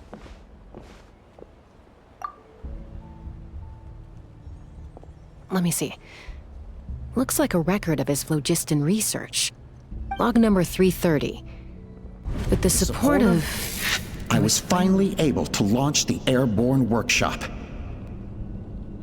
Even though it relies on the relic for 80% of its power supply, I've at least taken the first step. Log number 348. Research on the relic is progressing well. I should be able to replicate the technology and scale up production very soon. Has proposed a name for this groundbreaking invention. The phlogiston wings. I think I'm getting close. Soon I will achieve my dreams. Log number 377. Encountered some issues with the new smaller model phlogiston wings. The gaseous phlogiston showed some volatility during the refinement process. Thinks we should proceed at a more cautious pace with the refinement experiments. But after so many past failures, I have to prove that I will succeed this time. Log number 114. Ran an experiment using Kukasaurs to refine gaseous phlogiston. It was a success. Log number 117. I have started recruiting merchants and hunters to capture wild Kukasaurs. Log number 121. Major breakthrough in the efficiency of phlogiston yield. Huh? So many parts have been crossed out! Yeah, probably the contact he alluded to in his other notebook. Guess he has a benefactor. Did anyone else notice how the numbering system in this notebook suddenly changed halfway through? We haven't got time for textual analysis, I'm afraid. Grab the notebook and let's press on.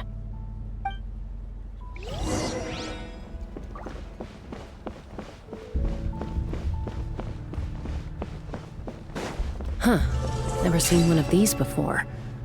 Looks like this was built with the Cinder City components, too. You're not thinking of giving it a nice hard kick, are you?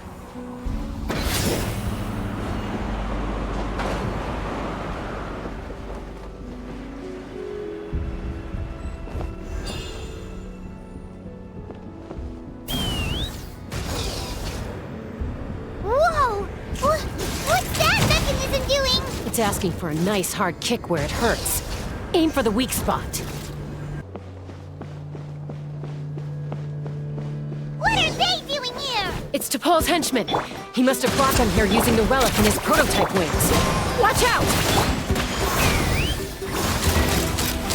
Open fire! Open fire!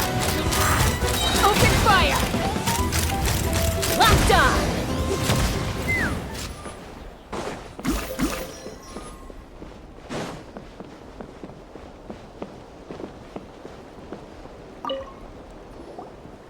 Hey, look here! More of DePaul's notes!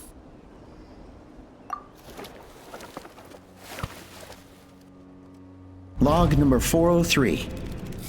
Introduced me to some new comrades who fully support my ideas. I told them that some Saurians are blessed with wings, and some people with natural gifts, while the less fortunate among us can only look on longingly as they seize the skies. But I also told them that progress can erase individual differences. Think of the tools humanity has made to fight back against wild beasts. The law we have put in place to even the playing field between the strong and the weak. I promised them that our research will be the new frontier of human progress. With our phlogiston wings, the power of flight will no longer be for a select few to enjoy. Imagine a world where the skies are for all to share. I only hope that when we finally achieve this goal, we'll be proud of me. Imagine a world where the skies are for all to share. Yes, what a wonderful world that would be. If only it were possible. We could respond faster, and so many tragedies could be prevented. But DePaul, what about the Saurians you're draining dry of phlogiston? You're not sharing the sky, you're stealing it! Bad move. I won't let you get away with it.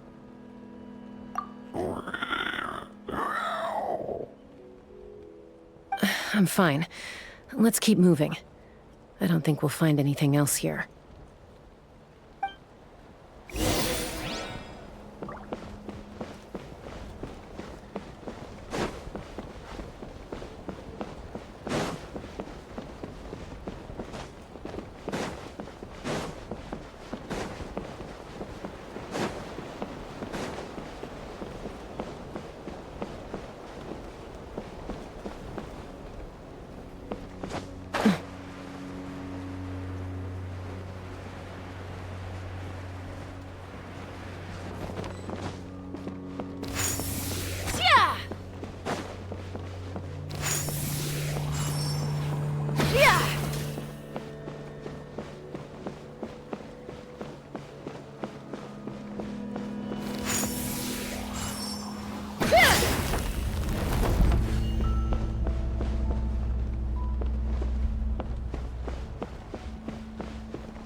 Let's fly!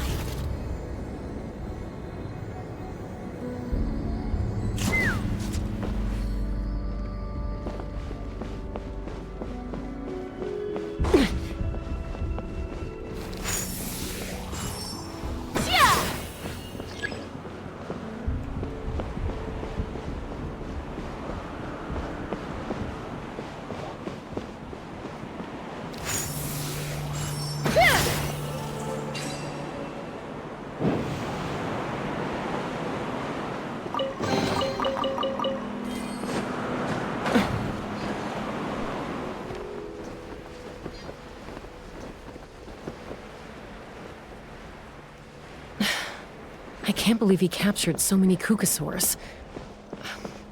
But right now, we have to focus on solving this problem at the source.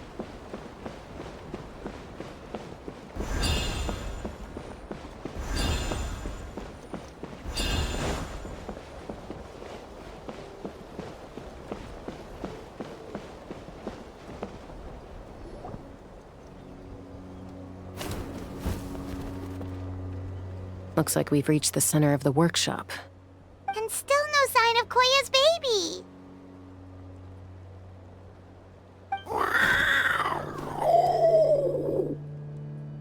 Let's search this area for now. If we still can't find Chime, we'll double back.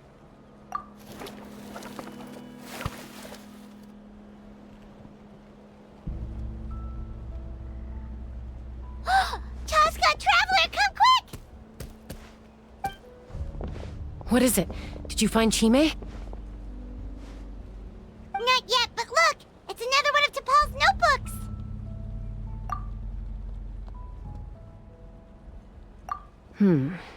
All right.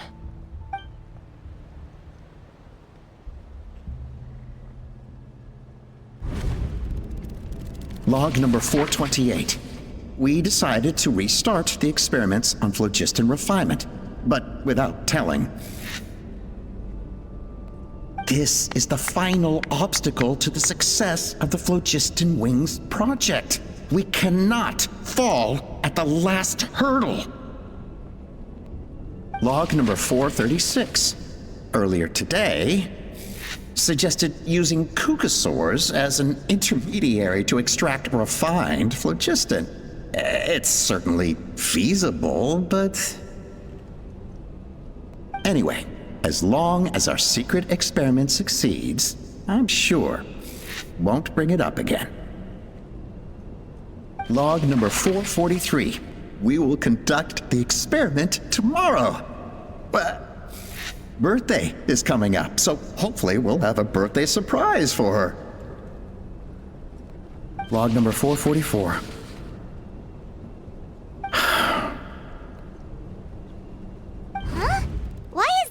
Empty. I guess whoever wrote down the log number was prevented from recording the results.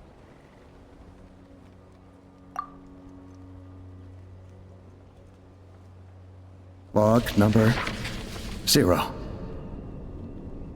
We lost many comrades in the accident. Among them are friends, lovers, and children. But we cannot stop now. We will keep their legacy alive and carry their dreams forward. As of today, we are scrapping the artificial refinement method. Instead, we will focus all our efforts on phlogiston extraction from live cucosaurs. They are arrogant beasts whose existence in the wild serves no one but themselves. Their true worth lies in their sacrifice for the sake of human progress. To facilitate our operations, we will gradually move the airborne workshop closer to the Flower Feather clan, even as we continue to expand it. All this we do to create a world where the skies are for all of humanity to share. All this we do to make T'Pol's dream a reality. Given the way this is written, not to mention the fact that the numbering has started over from 0, it kinda sounds like this is someone new. Does that mean that T'Pol's already...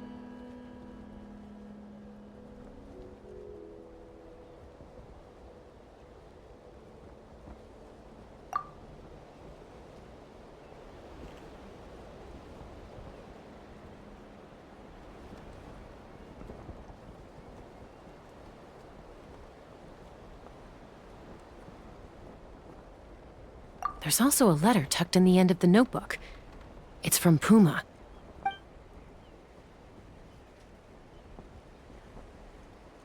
T'Pol, I don't know where you are right now, so I don't know how to reach you. My best bet is to send this letter to the Flower Feather clan. Your father is gravely ill. Oh, I know we've had our differences in the past, but he is still your father. Won't you come and visit him? Please. I know you never liked him and cared even less for me. All you ever yearned for is the sky. And your birth mother. But we'll still be waiting here for you if you do come back. This may be the last chance you'll get to see your father. So Puma's not T'Pol's real mom? Huh. Well, she did say he never called her mom, but I'm gonna assume she was just venting. We know that T'Pol's father passed away quite recently, and this letter looks recent. By contrast, the writing in this notebook is old and faded. It looks like the real reason T'Pol didn't attend his father's funeral is because he'd long since passed away himself.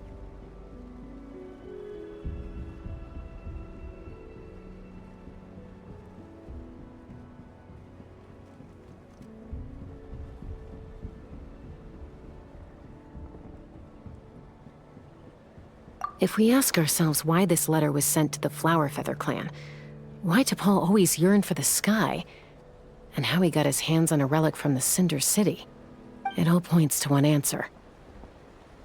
That's right. T'Pol was my child. He was born during my days as a wingless wanderer. His birth gave me new hope. I wanted to become the kind of mother who spent her days as a valiant rider, soaring the skies. Not an aimless, wingless nobody. But his father wanted to settle down, to give his child a safe, sheltered life in his tribe. We fought about it constantly, until the love we once had for each other was gone. He started a new family, with another traveler who was also looking to return home. And I went back to the Flower Feather clan, alone. Alba?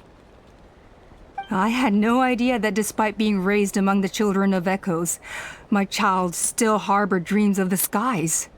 Can you imagine, Chasca? The joy and surprise I felt when he showed up at my door, asking to join the flying trials. Or how proud I was when he said he wanted to prove his own worth, rather than relying on my position as elder. And then the anguish that overcame me when he was rejected by the Cucusaurs and became wingless, just as I had after my injury. You've got a lot of nerve showing your face here. Don't take this the wrong way, Chasca. I'm not here for a fight. I just want to talk. Isn't that your preferred way to resolve things? I trust you've learned of T'Pol's wish on your way here. A world where the skies are for all of humanity to share. If only his dream can be realized, no one will ever have to lose their wings again. Our aerial prowess will be greater than ever before. War will never again come at such a great cost. The loss of Koichi is a tragedy that need never be repeated. So tell me, Chasca, do you really wish to see the phlogiston wings forever grounded and gathering dust? Nothing you've said excuses all the conflict you've caused. You mean the argument back at the tribe? It was a necessary measure. Sometimes this is the only way to accelerate the pace of progress.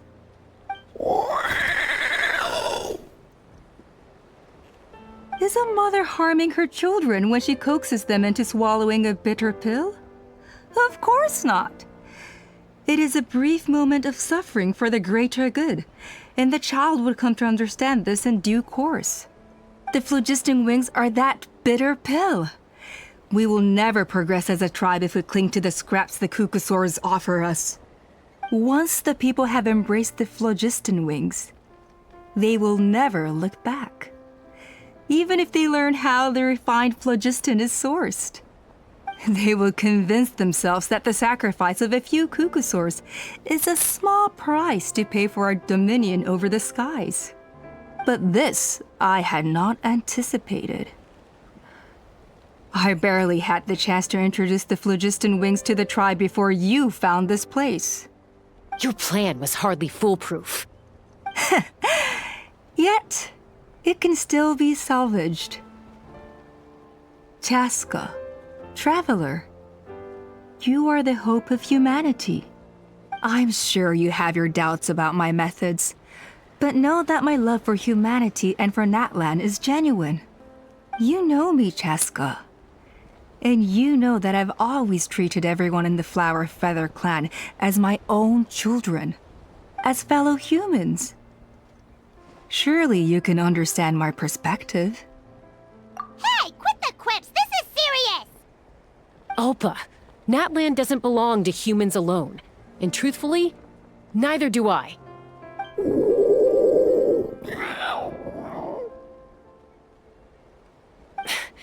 How many times has the Abyss invaded Natlan now? And yet despite how much stronger it is than us, Natlan still stands as a nation of humans and saurians. Peace imposed by force will crumble in a matter of days, because social bonds are what hold a civilization together. Weren't you the one that taught me that? And yet you would break the bond we share with our saurian companions to take more power for ourselves? That's as stupid as hacking your own arm off to use it as a club. They are wild beasts, driven purely by instinct. How could they possibly understand human social bonds? Ugh, how did someone like her ever become a writer?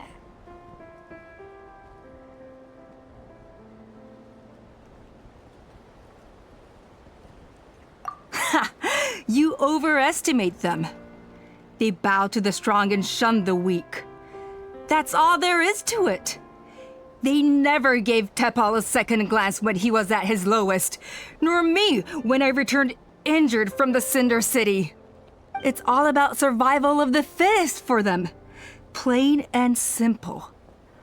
They obeyed me once I proved myself stronger than them, but the moment it serves them better, they'll abandon me in a heartbeat. You're wrong, Alpa. They only reject the wingless because they don't want to fly anyone to their death. Chasca, I will promise you this. Only the unruliest wild cucosaurs will be used for phlogiston extraction. The ones who have nothing else to offer to humanity. Well, that's too bad. Because I know a few unruly wild cucosaurs who don't think that idea is gonna fly. Namely my mom, my sister, and me. And the others? To us, they're friends, family, even children. So if you want to put any of them in one of your cages, you're gonna have to go through us. Is that right? I knew you might be difficult to convince. Maybe this will change your mind.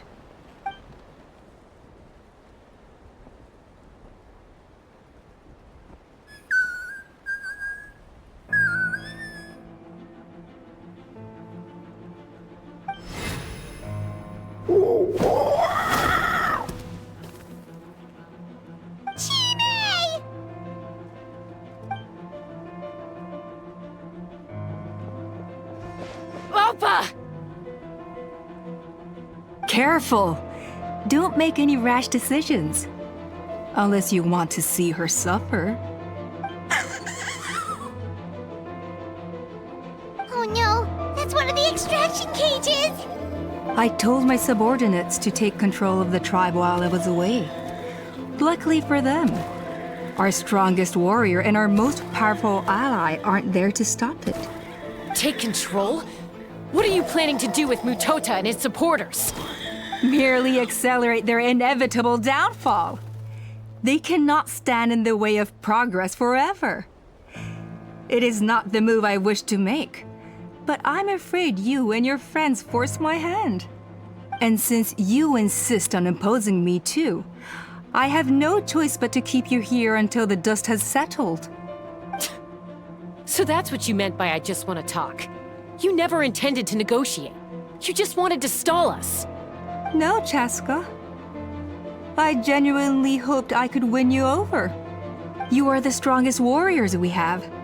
Put down your weapons, and I promise you that no harm will come to this young Saurian.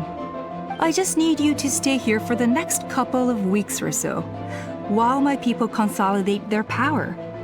Then, I will give her back to you, and you'll be free to leave.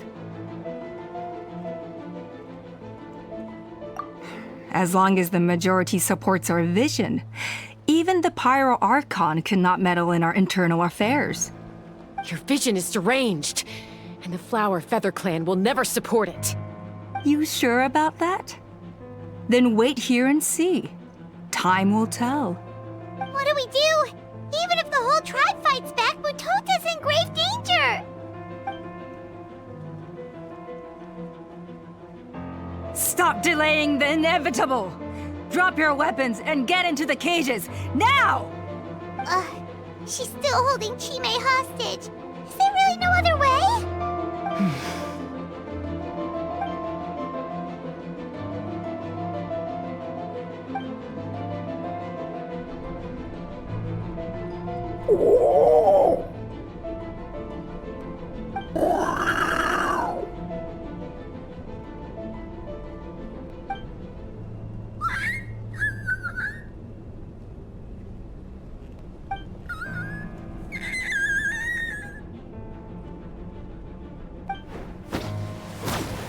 Koya?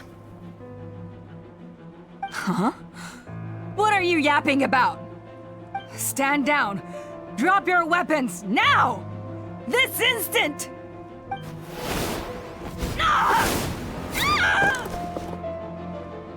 No! The relic!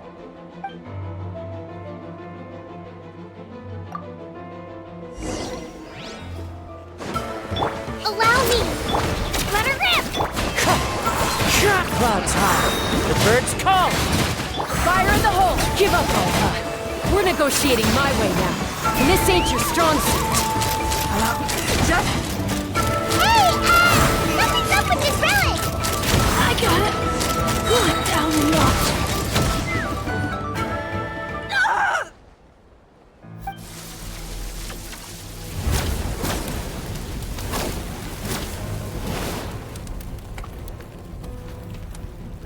No! What is she doing? She'll bring us all down with her! But why? We stabilized the relic! Maybe it got damaged in the fight. If we don't think of something fast, this whole workshop is gonna fall apart. No. They're directly beneath us. My beloved tribe!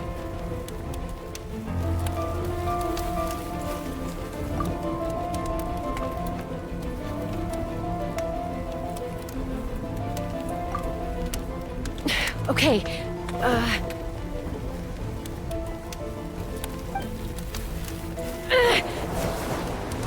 It's too powerful. This ain't a toy like last time. I don't think I can just throw it aside.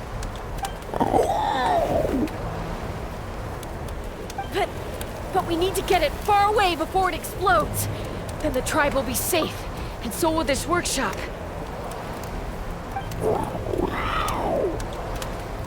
Koya, remember when we were kids? Come on, let's take this thing high up into the sky.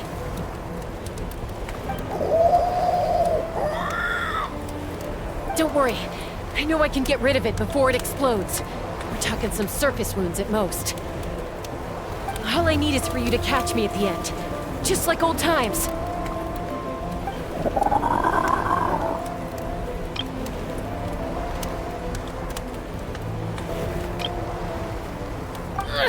I can't hold it back anymore. We have to go. Don't be insane! Alpa! What are you... You're a fool, Chasca! Why would you choose such a risky solution? We cannot entrust the safety of our tribe to this wild Saurian! I'm the fool! You really think you can stand a better chance than me? Sure, it may be asking too much for an ex-wingless to escape the blast radius in time. But I can fly it a safe distance away, even if it's the last thing I do.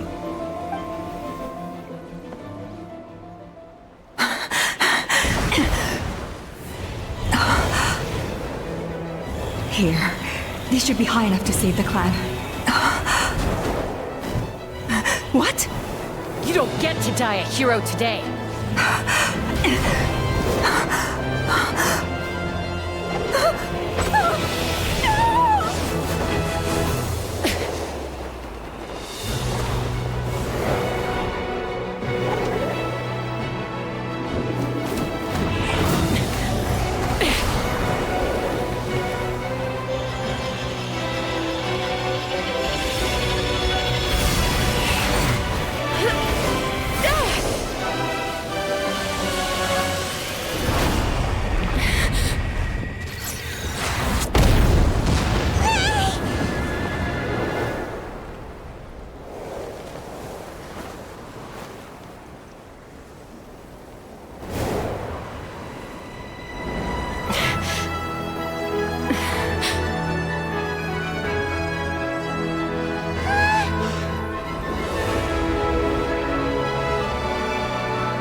Koya, are you hurt?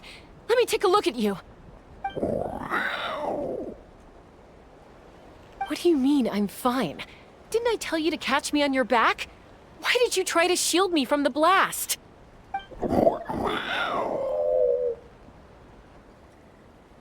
accident? Yeah, right. Seriously, you're as stubborn as ever. Chasca, Koya! How are things looking here?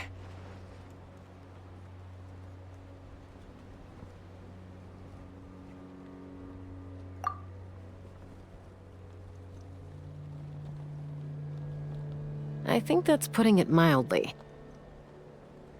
I owe you one. Again.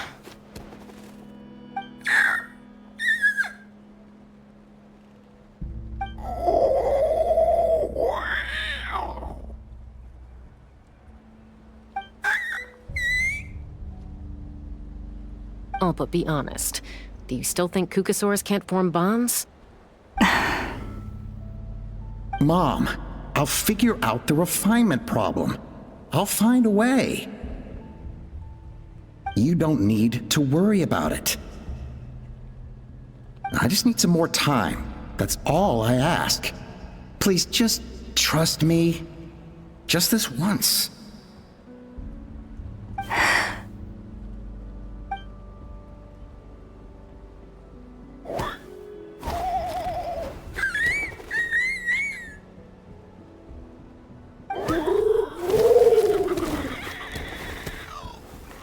The Flower Feather Clan yield to the strong. And it's up to the winners to define what strength means. So it looks like it's my turn to yield.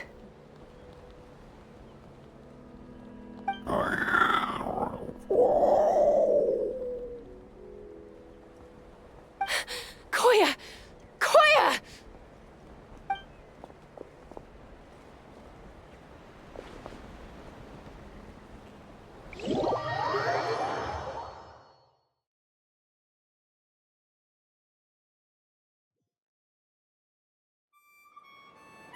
So, you're absolutely sure it's not because of the explosion? Yes, for the 10,000th time, I'm sure. The blast barely touched her. The reason she fainted was old injuries playing up, compounded by overexertion in recent days. The moment she finally relaxed, all the built-up stress finally caught up with her. And no wonder. Honestly, she's just like you. Anyway, now you know how we feel when you go off risking life and limb. Your mother and I would both appreciate it if you lived less dangerously.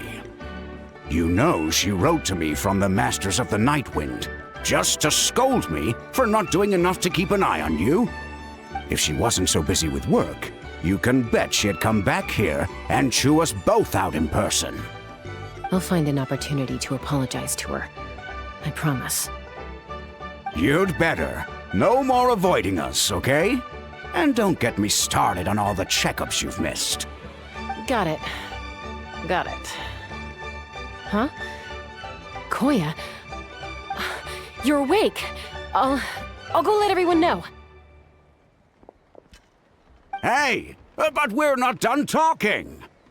What are we gonna do with her, Even after everything that's happened, she still hasn't figured out how to start the conversation with you. She keeps saying, I don't think Koya has forgiven me yet. But if you ask me, she's the one who's scared to open up and have an honest conversation. For all her confidence, she's a very sensitive soul underneath. You'd think as a peacemaker, she of all people would know how to reconcile with her family after a falling out.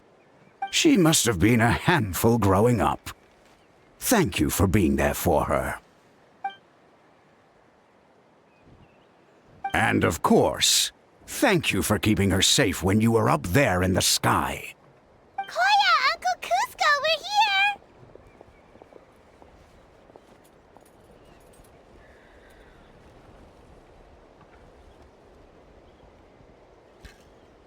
Ha! I was just telling her that she's not to go chasing danger with Chasca ever again. Cusco, I understand how you must feel.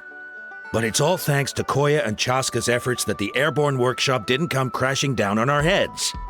Oh, Paimon almost forgot to ask. They didn't hurt you while we were gone, did they? Thankfully, when her co-conspirators tried to arrest me, I was out coaching Koyer and Junan. The two of them were a huge help.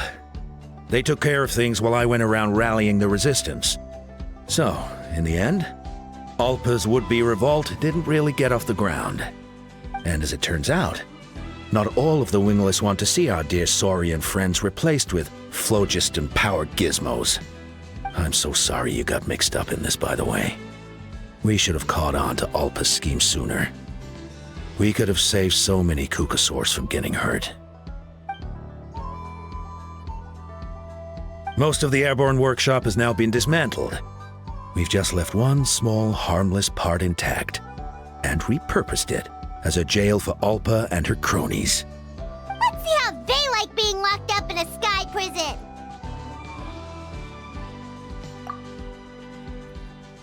So, it looks like there's just one less conflict left to resolve. Peacemaker, you're up. I said I had to wait until things had blown over, didn't I? And now they have. But I still have no idea what to say. Koya, I just want to say, I'm sorry for how things went down back then.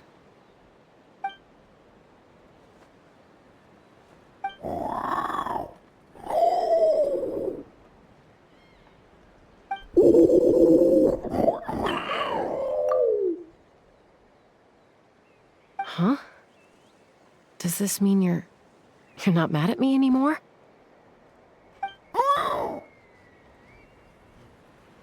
There's that family likeness coming through again.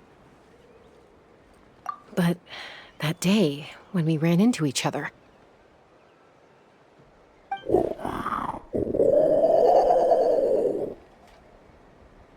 Huh? So then, when did you finally make your peace with it?